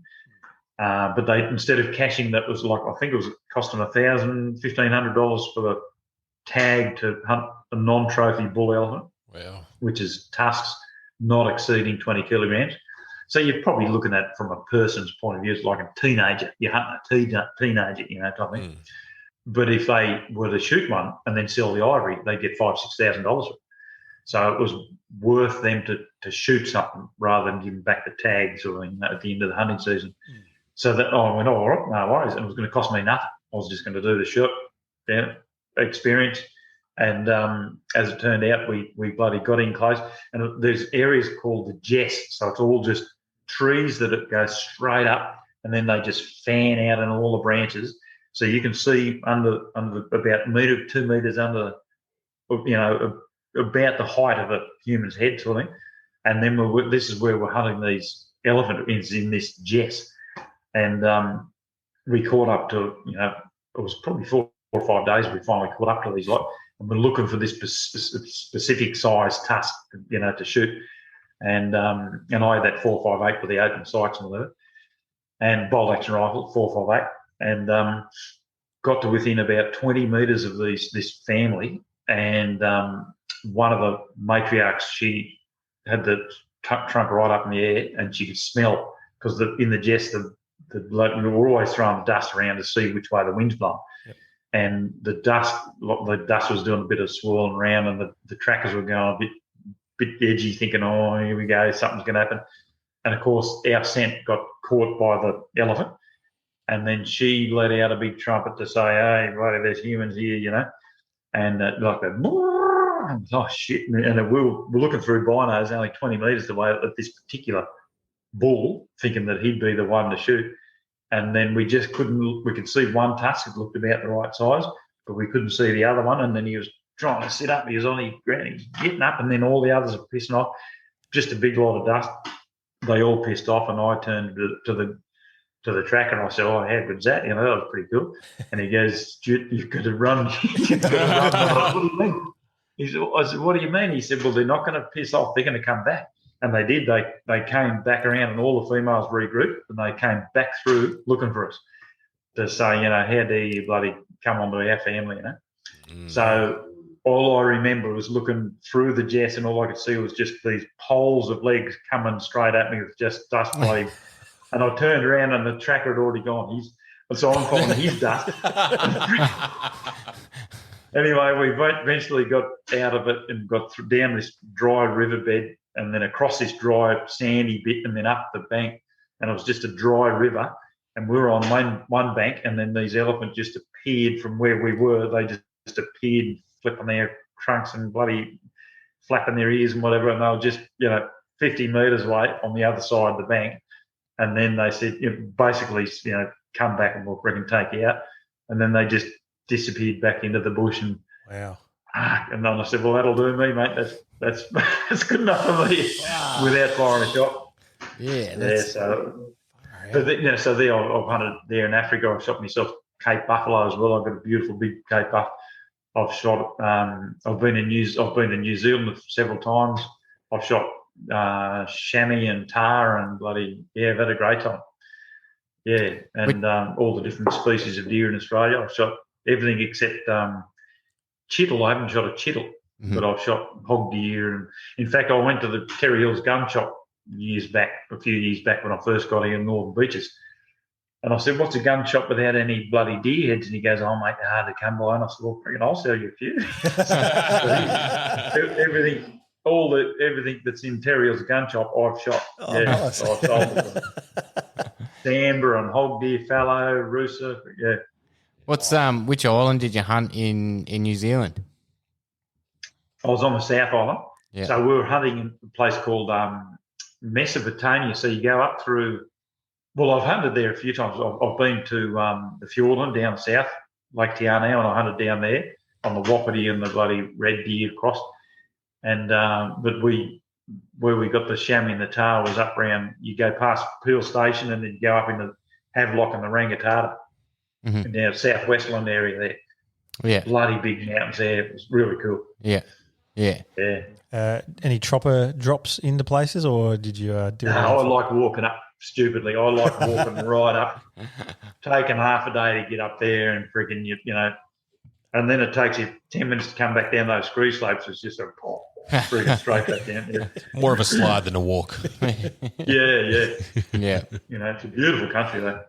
Yeah, that's definitely on my bucket list is New Zealand. It's just seems like a different world and picturesque. But did you get any fishing in while you were over there? Yeah, caught trout and the salmon. In fact, Dad's got a story with, he was over there with another mate and he caught a beautiful salmon and he knew that he had to get it smoked to come back to Australia. But he had to get it smoked at a specific place to get stamped and whatever. Now he got it smoked and he brought it back to Australia, and because they wouldn't let him bring it into Australia, and he flicked the boys $2 and said, well, here's for a packet of jats because I know you blokes are going to freaking eat it. But they wouldn't let him bring it in because it wasn't stamped, it wasn't from the right place, Okay. Yeah, there's lots of stories like that. Yeah. Next time, just eat it while he's over there. Yeah, that's right. Yeah.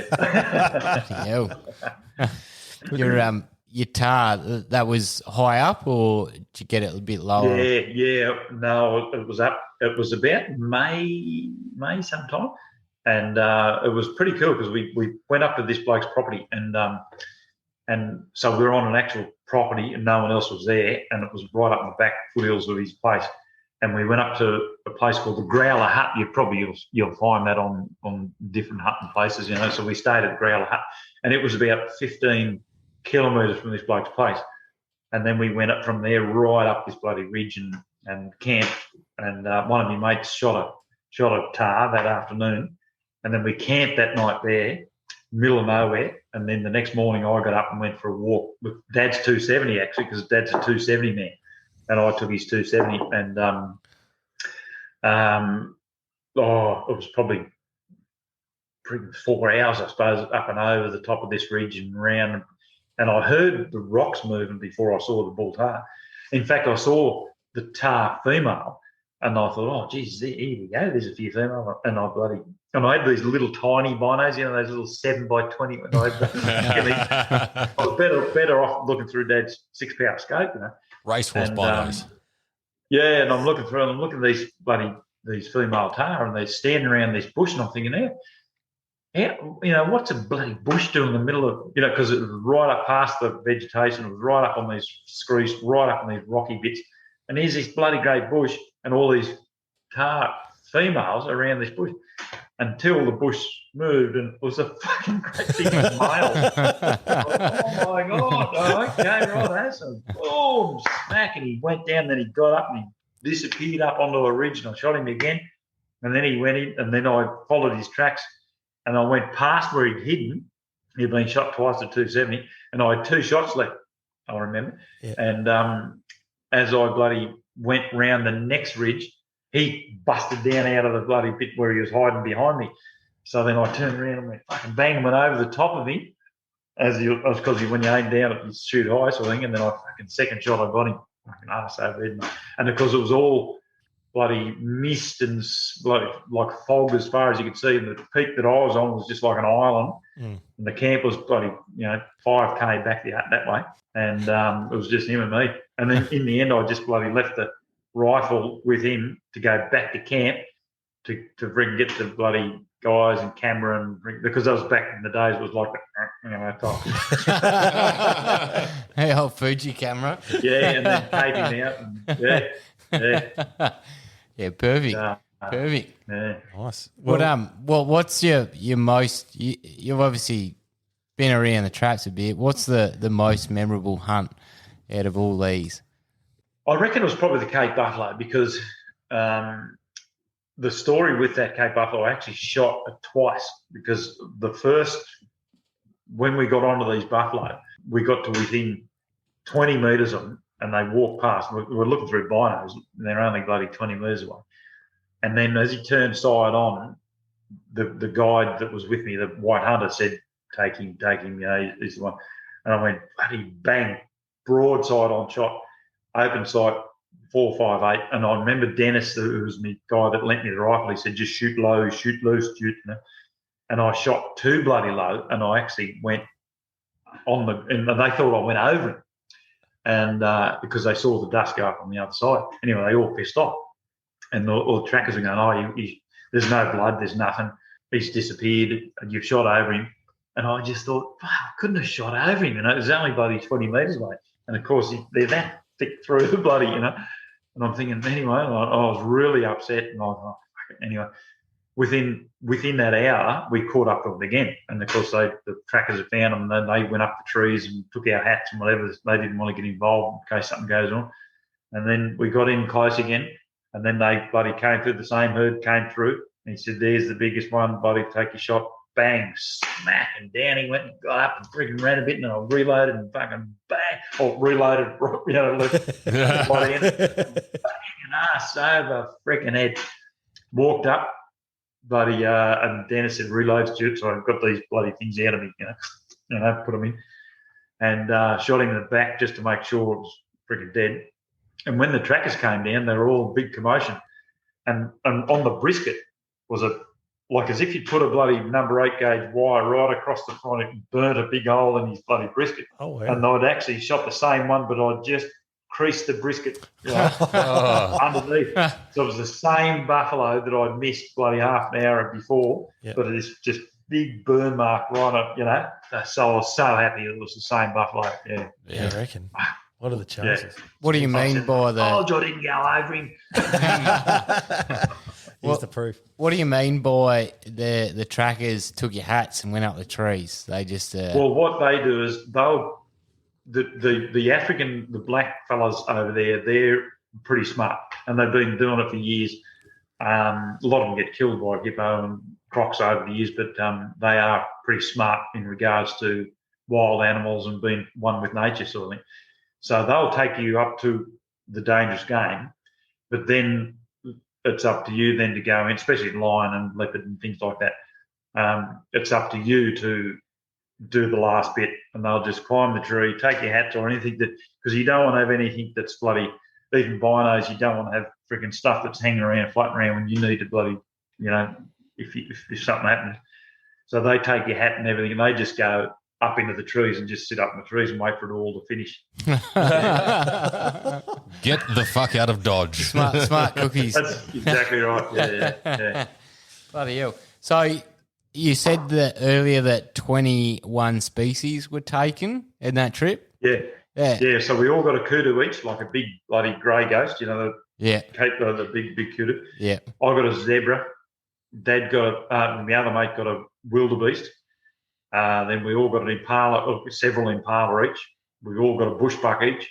Dad got a baboon, and we got a hyena, and friggin' I got my Cape buffalo, and friggin' what else was there? Bloody clip springers and friggin' dikers, and all those type things. Yeah.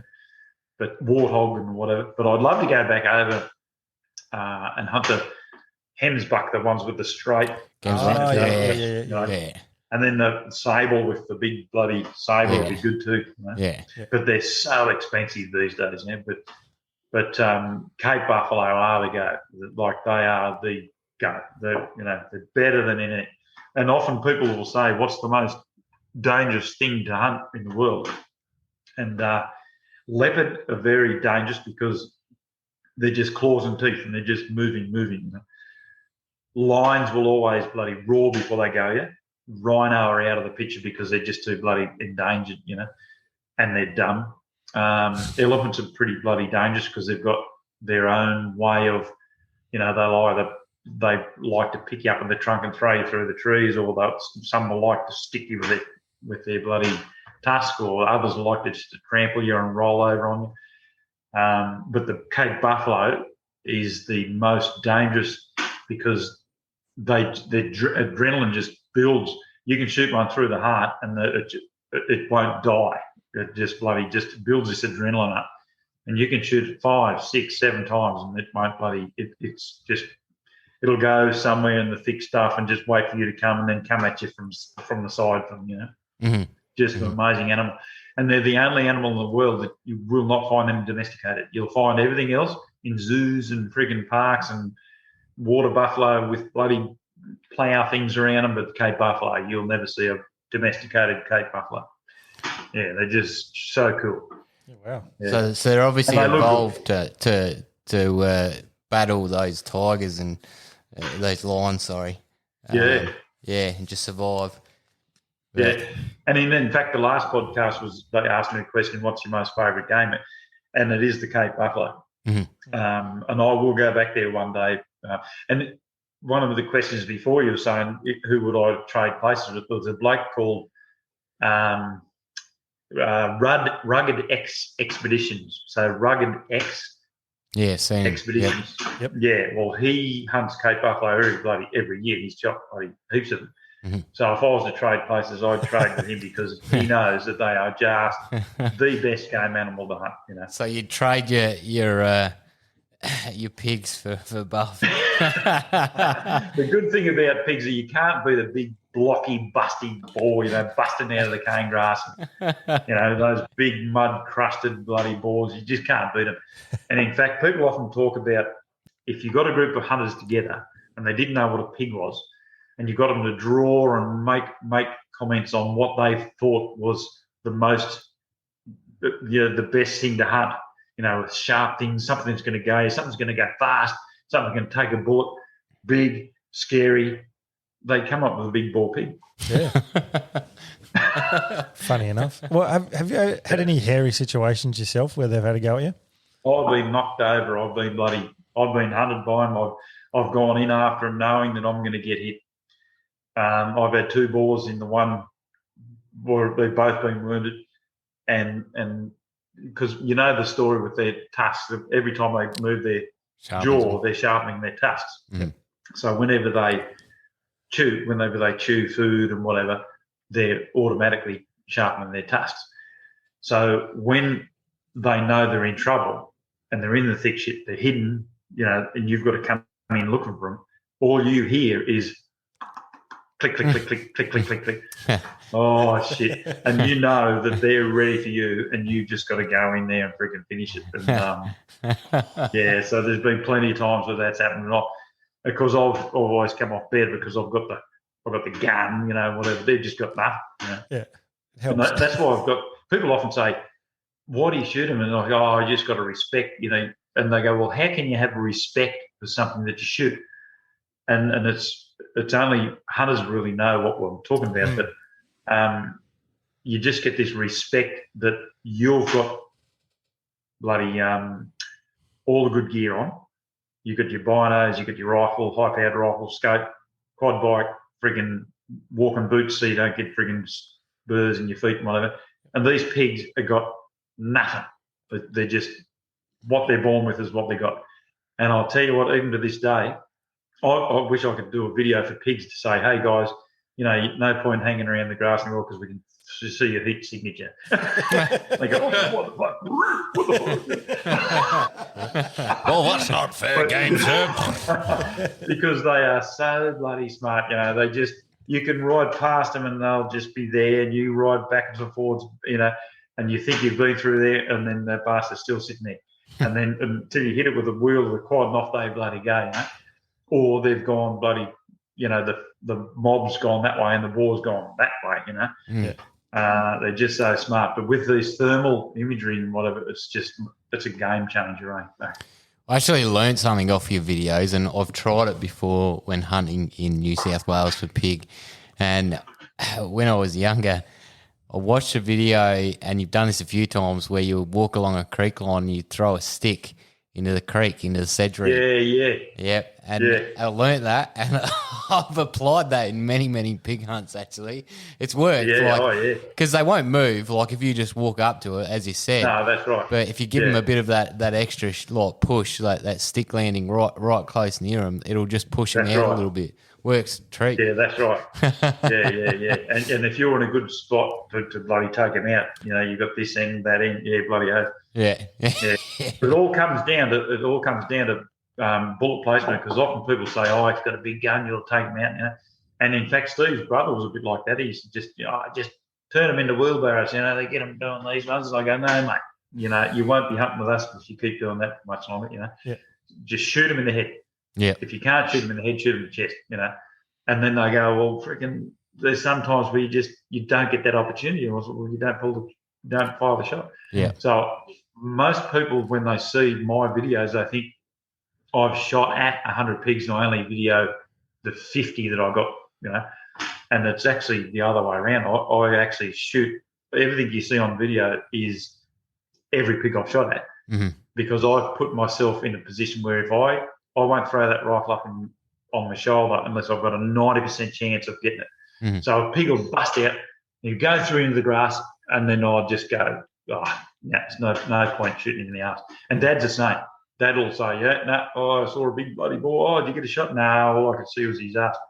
And I think, well, you should have shot him in the ass. He would have spun around, and then you shoot him in the head. Yeah. So you get that bloody respect, as I was talking about before, that you only throw that rifle up when you've got a 90% chance, which means almost every shot I take, I get. It's only those few that from that 90%, that 10% that I miss or wound, and then I'll spend the time going looking for the bastard, if I can't find him. That's why you try and make yourself a good shot so that it all happens in one hit. 100%. On the run, quad moving, pig running, I can still do it. A lot happening. Practice makes perfect. Yeah, that's right. Definitely does. Yeah. Most animals don't give you a lot of the times they're not going to give you the best shot anyway, so you really have to wait definitely to get that vital. Yeah, that's right. When Steve started coming out with us, which is bloody 20 odd years ago, and in fact, the story with Steve, his Mrs. Izza was a PI with me, and she said, "You need to meet my husband because he's a mad bloody hunter and whatever." And I said, "Right." So I met Steve, who was also Army, and he showed me this rifle, 3006. Oh, how good's that? And he said, just had a thumb hole for his bloody sort of stock and everything. And I said, "Oh, here's a nice rifle." And he goes, "Yeah, I've set up for pigs." And I said, "Oh, right, what's it like on the pigs?" He goes, "Oh, I've never shot a pig before." And I said, "Well, fucking hell, you're talking to the right bloke, I'll take you out." Anyway, for the first couple of trips, he just stood there freaking low. Because Dad and I were just going bang, bang, bang. Pigs are running and Steve's waiting for him to stop. And Don't work like that. he never did. He never did get a shot on the first trip, and then he shot one on the run on the second trip, and now he's getting really good shooting pigs on the run because otherwise you just don't get a freaking chance. You know? Yeah, That's it. Yeah, you learn quick. Yeah. There are a lot of times you get pigs standing there, but not many when you're hunting them in the daylight, especially. Yeah, it's that whole other level of complexity when they're on the run, for sure. Yeah. Now, Stu, I mean, in the hunting community, you're reasonably well known, and I'm sure you probably don't get too much negative feedback from hunters themselves. But how do you go with the wider community and the perception of you? Do you get much backlash? Do you get how are people seeing you in the wider community? Yeah. Well, there's only ever once where I turned my comments off, and that was when there was a lockdown period when we had the COVID outbreak. Yep. And I decided to do these lockdown bloody videos. Yep. And then I think I called it Lockdown Series whatever. I think that was what it was called because I've got how many freaking numbers. And it was just all just blasting pigs. Same. It was just like old videos blasting pigs. Yep. And I had so many comments because it went over 15 million views or 11 million views, whatever it was over 10 million views anyway. Yep. And I just had to turn the comments off because there was just too many comments because I love answering every comment because I'm at that level where I still can answer every freaking comment and people get a real kick out of like, even if I just give them a little heart, like, oh, good shooting, banging heart, thanks mate, So that was the only time I've ever turned comments off because I was just overwhelmed with the amount of comments. And then I turned it back on after a bloody couple of days. But I always answer comments that are like, what do you kill the poor pigs for? What have they done to you? And then I take that time to spend just a couple of freaking sentences like, they're feral in Australia, we just want to reduce the numbers. There's more pigs in Australia than there are people and whatever. And then often I'll get that same person come back, oh, shit, I didn't know that, So often probably 2/3 of those negative comments are actually not really negative. They just don't know. Yeah. So I just say, why did you shoot the fox? Foxes are protected here in Canada, whatever. And I go, well, in Australia, they're freaking feral. They bloody eat everything, and they kill birds and lizards and freaking whatever. And they're second only to a bloody cat, Yeah. Or it'll be like, why'd you shoot the cat? What the fuck, And then I'll go, freaking da-da-da-da, cats are the worst, bloody. And then sometimes I don't reply, but most people, see my reply. And but it's only the ones where it's like, oh, I'll fucking come and shoot your bloody kids or your family, and I just delete those ones. But there's very few where it's like real serious, that type of stuff. But it's not normally. It's like all I have to do is like say northern beaches, they'll sniff out the turtle nests and eat all the eggs and baby turtles, And then they go, oh, fuck, shit. Didn't know that. Yeah, shuts them down pretty quick. That's the thing, though. A lot of the time people are just ignorant and they don't understand. So that's the beautiful thing as a hunter when you can take the time and explain to people and show them what you do, why you do it, and go, well, this is why. And they go, oh, I didn't know that. And there's so many of those cases. And Australia is the only place in the world where we hunt ferals specifically. Whereas most other countries, they're native, like North America, Africa, all those, they're native. But they're on a game system, they're on a tag system, they're seasons and bloody all that. But in Australia, we basically hunt feral animals. So anything that's feral, we hunt. Mm-hmm. So I often say that I'm a hired gun for our native animals. And they go, what do you mean? I go, well, I'm representing our native animals, taking out frigging feral animals. Yeah, it's a good way of looking at it. Yeah. That is. So, you're a great quality contributor to society. That's, I find that. That's right. I find that works. There's a little bit of a thing here in South Australia and Victoria. There's a lot of chopper culls going on for deer, and I would actually be an advocate to see deer changed from a feral species or a pest to a game species. And I guess a lot of cockies out there would disagree with me. Well, the hog deer holds that status. The hog deer have got game. Game species. Yeah, they're good. Yeah. Yeah. And I think that if we're not careful, we'll push too far and we'll lose what we've got if we keep doing these aerial culls and things like that. So I think there needs to be it needs to be monitored and maybe with a deer changed. Pigs, okay, over 28 million pigs in Australia. Yeah, same as roos. That's good for the next few years. Well, I think you hit the nail on the head. Having said that, though, on the same that you're talking about, if you said to a pig shooter like me and you, are you aiming to eradicate pigs? And you go, well, no. We like to thin them out. And I often make that comment, like people say, why do you shoot so many? And I go, well, we're thinning out numbers. I never say eradicate, because all hunters, in the back of their head, they're thinking, yeah, our argument is for the greenies, we're cutting down numbers, but we don't want to freaking eradicate them. And the worst thing we want to see is some scientists to go, oh, well, we've got this drug now that's going to kill them all in friggin' 5 years, because that'll be fucked. Yeah. We that's where it comes back to this respect thing again.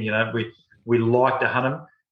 It's enjoyable. You're camping, you're taking a 4-drive out, and you're bloody having a great experience in the outdoors and adventure and whatever, and you're shooting a few pigs. One doesn't hunt in order to kill. One is killed in order to have hunted. Mm-hmm. So the worst thing ever is to take every pig out that you see. Mm-hmm. Having said that, though, you don't want to leave little pigs, because bloody little pigs grow into big pigs. Yeah. Mm-hmm. So people often say, well, why are you freaking shooting the little ones?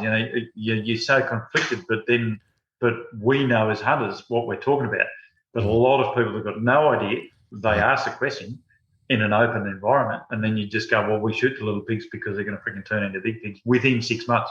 Mm-hmm. And then they'll breed up. And then, so we are trying to thin them out, but we're not trying to get rid of them totally, because they are a resource, really, when you think about it. A lot of people don't understand the breeding cycle of a pig as well. Pigs can have a large litter and many times. 3 times a year, female, after 6 months of birth. Yeah. So you're looking at one sow producing 36 pigs in a year. That's right. Up to so and then you've got 5 sows and 1 bull. Well, you're looking at some pretty big numbers then. That's right.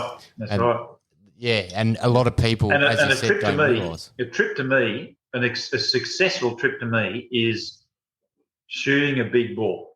Mm-hmm. Yeah. Sneaking up, getting close, outsmarting him and shooting a big bull. Mm-hmm. And then I get that 1 pig, and then I go, my trip's sorted. Mm-hmm. But then I might shoot another 40 or 50. But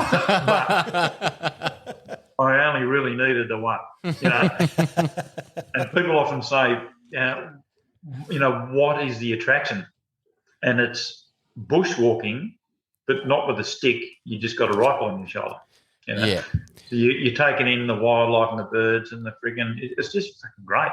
And my missus knows that if I've been in traffic for bloody or in the city, I love the city. It's great. Go to the movies, and whatever. But then there's a time where I just gotta fucking go out bush.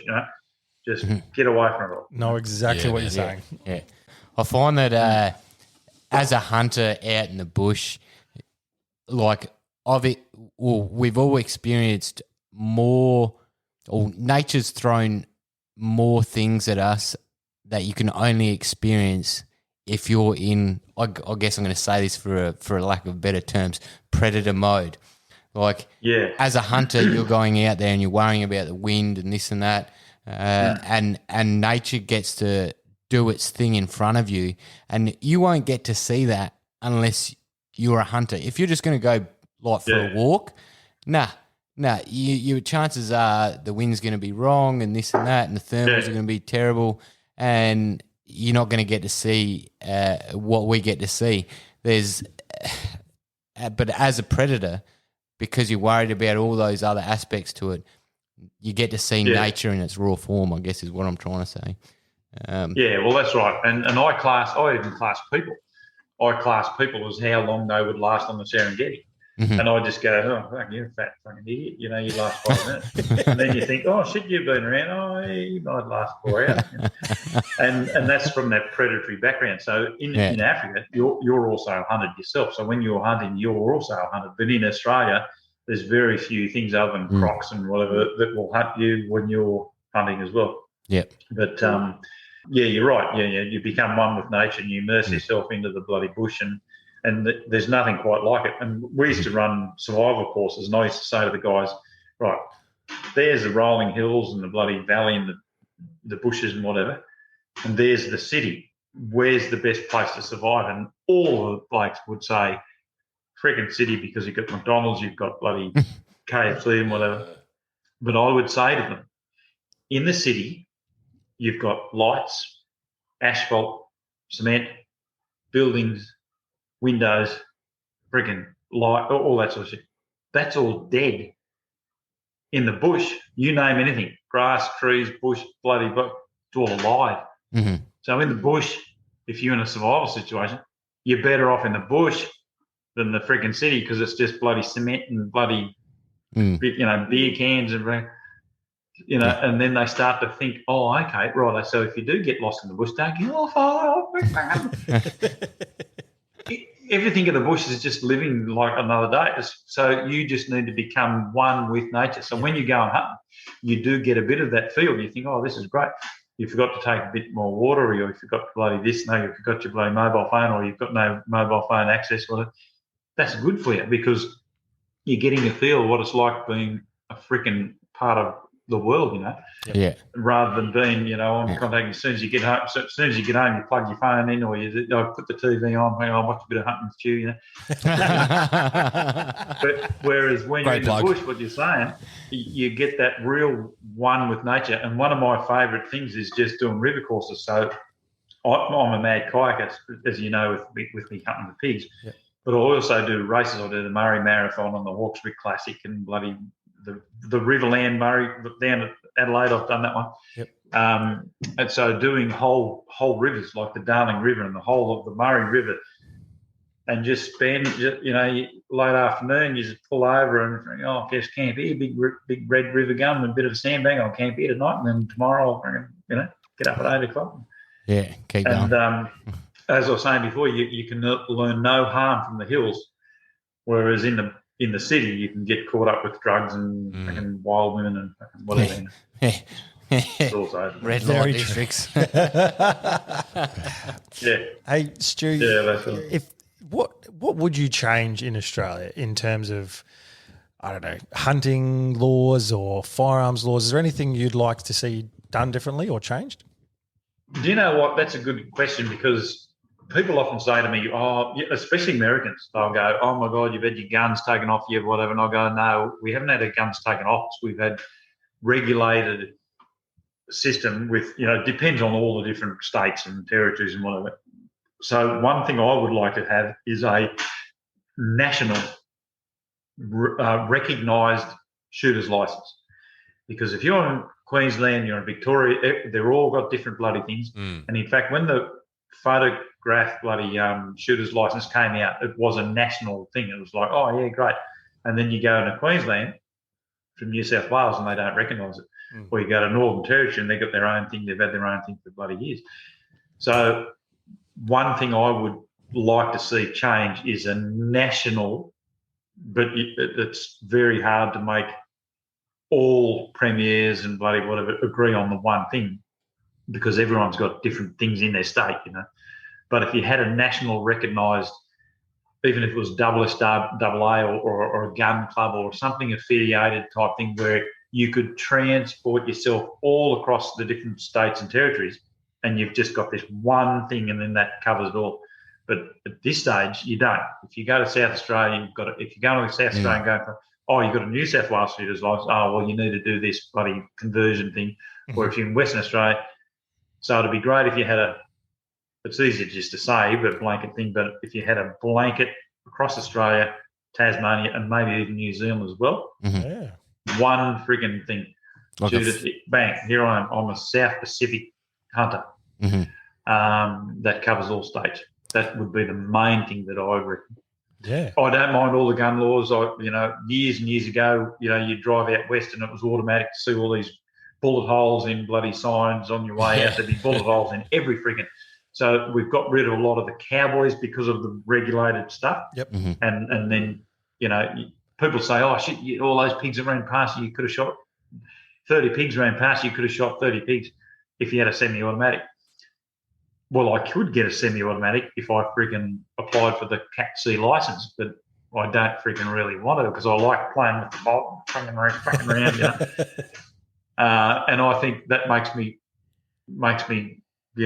bloody every shot counts for me. Better shooter, Whereas for sure. Instead of going bang, bang, bang, bang, bang and getting one, I go bang, freaking then aim, bang, And I do get a lot of comments saying, well, shit, here's a bloke's got a freaking bloody bolt action rifle. He's shooting more pigs than what the Texans do out of the helicopter. That's very true, isn't it?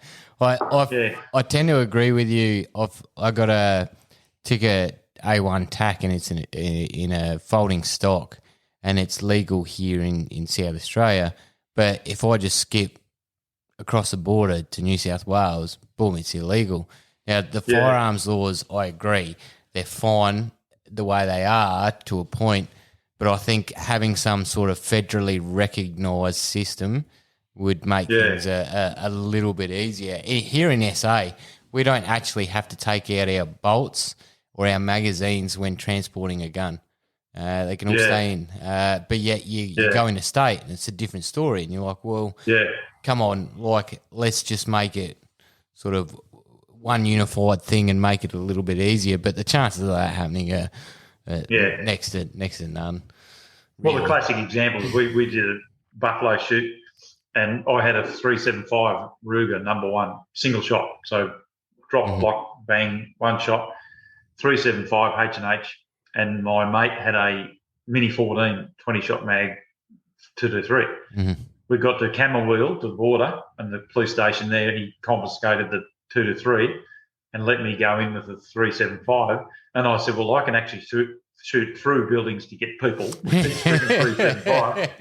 And he goes, yeah, I know what you're talking about, but just by, you're freaking, it's an semi-automatic. And that's an example, Yeah. That's a funny one here because I've had a incident with our firearms branch here where I was trying to buy a 338 and they rejected it. This was years and years ago. They rejected it because the laws had changed and they started getting a bit stringent on it. And I rang the firearms branch and asked why.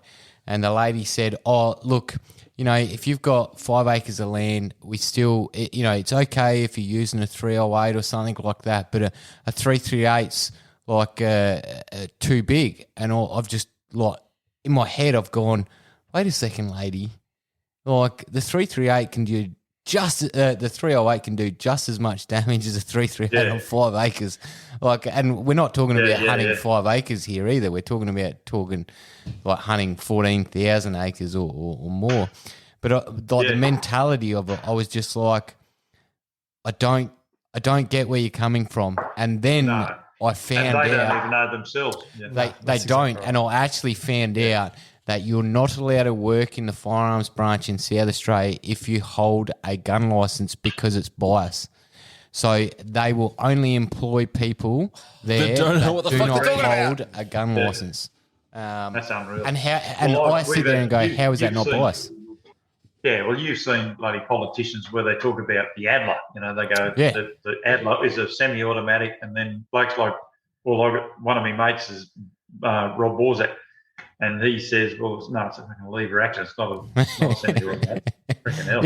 Yeah. But they just don't know. They just don't know. They don't understand it. And education, I guess, is part of what we would like to do as a podcast. I've moved to Taylor's now. Yeah. We got some Shiraz here. So. Yeah. Nice. Yeah, well, Barossa's one of the best, eh? Bloody hell. Oh, for sure. Stunning, to be honest, down here. If you want to get into a red, try 19 Crime Shiraz. Holy 19 shit. crimes. 19 crimes. And I can guarantee you, it's about $13 and you'll be like, what is this shit? It's not $30. and you'll get home, put in your glass, and you'll try it, and you'll be like, "Holy fuck!" What was Yeah, that other? right, eh? What was that other good one Well, we you had? know, that's like the bin 444 and the bin 888. Those, they're cheap, but they're fucking nice. They go all right. Yeah. And I was saying before was the clean skins. You can get clean skins for bloody like $5-6, and it depends on where they are. The certain areas, they'll tell you where the areas are, but not the winery. Mm-hmm. And some of them are bloody beautiful. Yeah, mate. Nothing like a good old cool climate. Other good one to try is Keys Deer Stalker Shiraz. Kies. So, Keys. Kies. Kies. Yep. The Deer Stalkers. Deer Stalker. Yeah. Goes all right. Every hunter that walks into a bottle O and sees a deer on a bottle of wine, they're like, "Yeah, I'm gonna buy that." That's or a right. pig, I'll get one of them. Yeah. And I always do this. And I sniff it. And my missus goes, "Fucking damn it." Yeah, that's right. How the fuck it is you just smell him? Just you're going to drink it anyway, whether it tastes shit or it tastes good. Yeah. Right. Another wine wanker. And this is what what we're doing tonight is what we do each night, in between our hunting trips. So people often go, it's not just the shooting and I was saying before, one doesn't hunt in order to kill, because you might. I don't think I've ever been on a pig hunting trip where I haven't shot pigs, but we've been lucky in that regard because we've got quality places we go. But we don't hold the trip accountable thinking, oh, fuck, we only got 10 pigs this trip, Mm-hmm. It's just an experience, and it's like the big bloody bear. Oh, hang on, you bastard, COVID or not. It's like, good to see you. Haven't seen you for 6 months. You just look forward to these fucking trips. Yeah. And it's almost like an outlet for men's health as well. Around the bloody campfire, and if it's a hot night and whatever, we reckon you're sitting around the bloody billabong or something. But it's you fun. Can't. Well, I actually do believe that greenies and all people that've got no idea of what you do or they've never been hunting with it, they understand it. They see it, they think, oh my god, that looks fucking pretty cool. Yeah. Rolling around the quad or walking around or sneaking around the kayak or whatever. Yeah. So and I think that my clips are getting all those thousands of views because people go, fuck, this is pretty cool. I'm going to pretend to be a fucking hunter in Australia. Bloody just for 20 minutes or something, Yeah, definitely. And then people often say, I want to come out and with you. And every time I get a comment that says, I want to come with you, I always go, where do you live? and often they'll go, Sacramento, freaking California. I go, oh, well, that's a bit hard. You might be coming out next week. Just a couple of flights But away, that's all. When you get comments from Australia where they go, where are you hunting? I just go, oh, yeah, past Dubbo, Yeah. Make it real bloody grey, Yeah, bit vague. Yeah, that's right. Yeah. There's a bit of FOMO in the hunting community, I think, actually, like a bit of fear of missing out or something. And a lot of guys don't want to put in the legwork themselves, I guess. Having said that, I do like taking people or being a part of taking people out for the first time because you get to meet new people. You get to sort of, it's crazy the amount of people I've met or we've all met because we're all hunters and all done it in your life.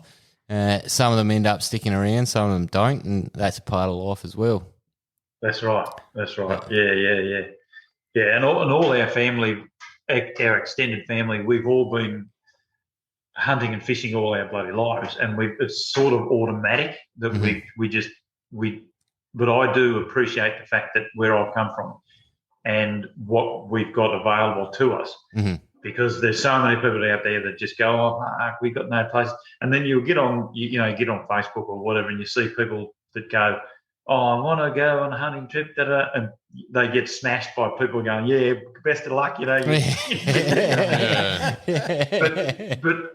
they're the ones you're talking about, is that you take the odd lucky one out and they go, oh, fine. And I often say to people, say to me, hey, can I get on a property or something? And I just say, mate, just have a couple of bottles of rum, wear your bloody civvies, go for a weekend freaking drive out bloody west and whatever, just pull in. You can't do it in Northern Territory, you know, because they've got signs up in Northern Territory that say appointment only. Oh. Because that's to stop people going in there saying, can we shoot a pig, can we catch a barra, fucking I want to catch a mud crab, you know. Yep. Big signs, appointment only. Mm-hmm. So you drive past those ones. But in New South Wales, Queensland, you can drive in anywhere and just pull in, and you might go to 10 people and they'll go, fuck off, you're a dickhead. But there'll be maybe one that'll go, oh, well, look, you know, and then you just say, don't give me an answer yet. Here's a bottle of Bundy. My name's Stu. Here's my mobile number. And then you ring them about 2 weeks later because they fucking forgot you because they've got the shearing season or whatever. And you go, oh, I gave you that bottle of Bundy. Oh, fuck yeah, mate. Yeah. Well, I can't get you on, but my neighbour, I told him to fucking bang. And then you got that. That's it. Or you're at a bloody shooters club or you're at SSAA, and then I just say to people, just talk to people, you know, like yourself, you know, and then you'll meet someone, then they'll take you out, and then you get to know them. But the worst scenario is, and all hunters have got it in the back of the head, you take someone out, and then they go out the next week, and you don't know about it, but they're freaking brought their mates, and you know what the fuck? Yeah, Exactly. yeah. There's a bit of taking your etiquette spot. there. Yeah. But I've got to admit, I like the rum. Actually, I like the rumbos. That's the spice of Australia, isn't it? Like, fucking, just have a rum, and you'll be putty in my hands. Well, you've seen a few of my clips to know that I like the odd bloody Bundy, especially sitting on the odd. If you got 4 hours, you're waiting for a pig to come in, and you've got a few, even if they're warm, doesn't matter. Start off with a cool one, and then it gets warm, fucking, and you're just sitting there having a Bundy, and just get that mellow, fucking whatever. Who cares if a zombie comes? If a zombie turns, I'll shoot you in the head. God, I just hope someone hasn't fucking broken down one day and they just happen to be wearing a set of overalls. Fucking come up to me and I just get fucking send it, Stu, send it. I'm sorry, officer. I thought he was a zombie. Oh, fucking hell. Oh, perfect. Because often people will say, like, you've seen the videos, you've bloody watched the movie, now play the game. So I've often thought about having a game, like hunting with Stu game. But you've got to have zombies in the game. You've got to open up areas where if you get a kayak and then you can go out and then you get a quad and That'd actually be if pretty you can cool, shoot a man. poor pig on the run, fucking you get more points. That's not such a crazy idea. No, that's not. I know a lot of people that would probably play that, to be honest, man. Hunting with Stu. Well, my favourite game, I'm not a gamer, but my favourite game is Far Cry 2. Oh, yeah. Oh, that's And great. that's That's a crazy game. Mate. Fucking African one where you bloody can shoot blokes with all different rifles and they're fucking good. They get all rusty after a while. You got to get another one. So if I do get a game going, it's got to be all actual fucking stuff, you know. Yeah. Oh, you want a real life first person shooter, mate. You don't want to that's make right. shit up. So having said that, what is your plans for the future of hunting with Stu? Oh, fuck, I don't know. I'll just keep the same. Like people often talk about, like I go to my accountant and I say, fuck, I'm getting bloody thousands of dollars a year from YouTube and whatever. And they go, but it's a hobby. You don't have a website. You don't have an ABN. You're not selling shit. Mm-hmm. You're getting given shit when you're making money from YouTube, but it's a hobby. So until I turn into making these hats bloody merchandise or whatever, well then it'll be a thing where I pay tax or whatever. But at the moment, it's just a fucking hobby, and I think I'm hesitant to, because I see all these people on YouTube that have got their own shirts and they've got their hats and fucking whatever, and they've got 400 views and 2,000 subscribers. And I think, fuck, you got your own shirts. Hell, I've got 200,000 subscribers. I don't even have my own. You know. And I think the hesitant is I just don't want to. Is it easier for me just to make a few $1,000s a year, you know, over the years, you know, or go full in and get a bloody merchandise and have a fucking website? No, I don't know. I don't want to fucking change things too much. Man. Yeah. Oh, well, put me down for one of I them don't know. hats, man. Yeah. They look look great. awesome, actually. Maybe send it. I might get send it hat. Yeah, do it. you want a bloody hunting with Stu out, and we send it first, then we'll have a hunting with Stu on the side. Nice. Yeah, we've tried some shirts actually, and did like trial just for ourselves. And so Caleb's got a background in design, and he gives. Yeah. I've got a background in. It's nothing to do with tech, mate, or design. Army, that's it. And they give me the task of designing the shirts. It's like, oh yeah, this is not going to end well. That's all right. We'll get through it eventually. Oh, well. We'll get there. But I reckon I like the idea. Send it, mate, with the bloody. Well, that's cool. And where I got the hunting with Stu, someone said to me there a couple of years ago. They said you need a freaking like a bloody logo. Mm-hmm. So I just locally just went. I think it was word of mouth. I was, is anyone? Oh, this person does it. So she made up a few things, and so I've got like a hunting with Stu thing with a pig, and that was just from her. Yep. So I don't even have really a logo. Like my daughter said that you could do a series of limited T-shirts where you just do what you want, on a kayak, fucking shooting pigs, and pig going, fuck, what the fuck's that, bang, through there, and just have limited editions and just sell them off, which would be cool, like have like, oh, right, I've got these 20 T-shirts and fucking right, who wants one? Send me an email. Yep. No. But otherwise, doing those, what do you call them, the Shopify's or whatever it is, where you get $1. Like I did play around with the thing with Teespring, which is part of YouTube, and I had a coffee mug, so I move me little hunting Stew thing and make it a black mug or whatever, and it was like $2 for me, and it was like $30 for someone to buy it. It's ridiculous. So I don't want to go down that fucking. Yeah. And let's face it, industry in manufacturing in Australia is pretty piss poor. Yeah. So and like hats is no worries because one size fits all. But when you get T-shirts and if you're doing it yourself, if someone goes, oh, I got a medium, but I want a large, and oh fuck, what's your return policy and all that sort of shit? So, so I'm just hesitant to get into that fucking. Yeah. That's fair, I think. You want to maintain your authenticity and just keep it simple by the sounds of it. And people often say, well, look, I will spend $1,000 freaking dollars just to sit in the front of a canoe and you paddle and put me on the floor. No fucking worries. Like you could do that. And you could bloody make a lot of money doing it, like paddling down and putting a bloody person in the front, videoing them shooting the pig. But then that takes the fun away from you because you'll want to fucking get out and have bloody. Yeah, crack. Yeah. Often, Steve's talked about it, and I go, nah, fuck it. Yeah. Then you're gonna have people that expect you to cook for them and not do the dishes and all this at deer camp, and you're like, mate, it doesn't work like that out of camp. Next minute, you're a tour guide. Yeah. Yeah. Washing sheets and shit. Yeah, fuck that. Yeah, that's right. Yeah. Doesn't sound fun. Yeah, so that's me in a nutshell, basically. Yeah. Well, do you know what? It's been, I think, really good for us to learn more about you and get to know you. And we've really got a kick out of it, Stu, so thanks for that. And let alone our listeners, who I'm sure are sitting at home or in the car and going, wow, so this guy we watch on YouTube, he's a pretty good bloke. On YouTube. YouTube. On the You've had 2 YouTube. beers, you pussy. Oh, you've had 4. Yeah. Well, speaking of YouTube, where do people find you on YouTube and Instagram, Stu? So you know what? If you go on to YouTube and you type in hunting and you start the W, bang, I come up number 1. It goes hunting with Stu.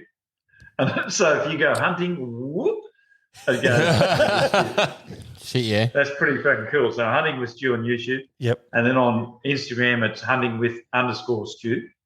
And then I've got like a 500 or 600 freaking requests on my Facebook channel because it's me on freaking Facebook, and they look and they go, oh, fuck, that's fucking Stu. And then I go, there's no mutual friends. I've got hundreds of freaking poor bastards that want to be my friend on Facebook, but I know they're just fucking hundreds. So I don't keep it a secret who I am. If you type in Stu, fucking, you'll find me. But bloody. So don't add you on Facebook, but the rest of it you're is fine. free range. In fact, people often say, "Well, why don't you have a Facebook Hunting with Stu Facebook?" So I don't know, that might be next. Ooh. There you go. Boom. Heard it here first. All right, Stu. Well, we do have to say a big thank you to you for your time. Man. It's been an absolute blast having a chat to you. So thank you. Yeah, thank you. No worries, mate. Yeah. No, it's been great. And look, we might bloody cross paths one of these days, and I'll make it a first on this podcast. I'll invite you blokes out for a hunt if you want one day. Hey, Sweet. Yeah, mate. We're Thank keen you. as. We'll take you up on that. Sure. we'll have Send to it. we'll have to take you up on a live. We're gonna think about doing a that'd be tour. the go, wouldn't it? We'll meet up with you in New South Wales somewhere, and we'll do a live show. That's Yeah. Yeah, that'd be cool. yeah, Sounds good. Maybe a few that'd more be cool. rumbos. I'll bring the rum. yeah. Get a couple under the belt, I'll mate. bring the rum. That's the one thing that doesn't get me drunk is rum. I just get like people say they get angry and this and that. Nah, I just Yeah, I used to. As a young gunslinger, I used to get angry and fucking want to fight bloody mates' grandmothers and whatever. Friggin', I just mellow these days. I just Yeah. whatever. yeah, that's it. That's the way. Love it. All right. Well, we'll leave it there, Stu. Thanks again for your time, mate. And we'll be back next week with another episode of Centre Made Podcast. Thank you very much, sir. Appreciate it, as always. Thanks, mate. No worries, guys. It's been a pleasure. Thank you. All right, dude and dudettes. We will see you next week. Catch you next week. Hit us up on the Instagrams, Instawebs, on everything that you can type into Centre Mate Podcast. Do it.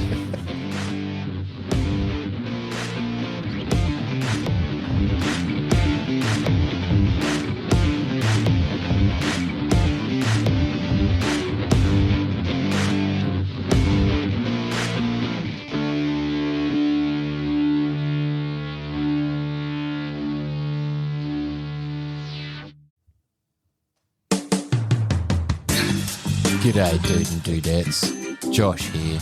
Do you find it hard to keep your long, hard barrels free from gun STDs?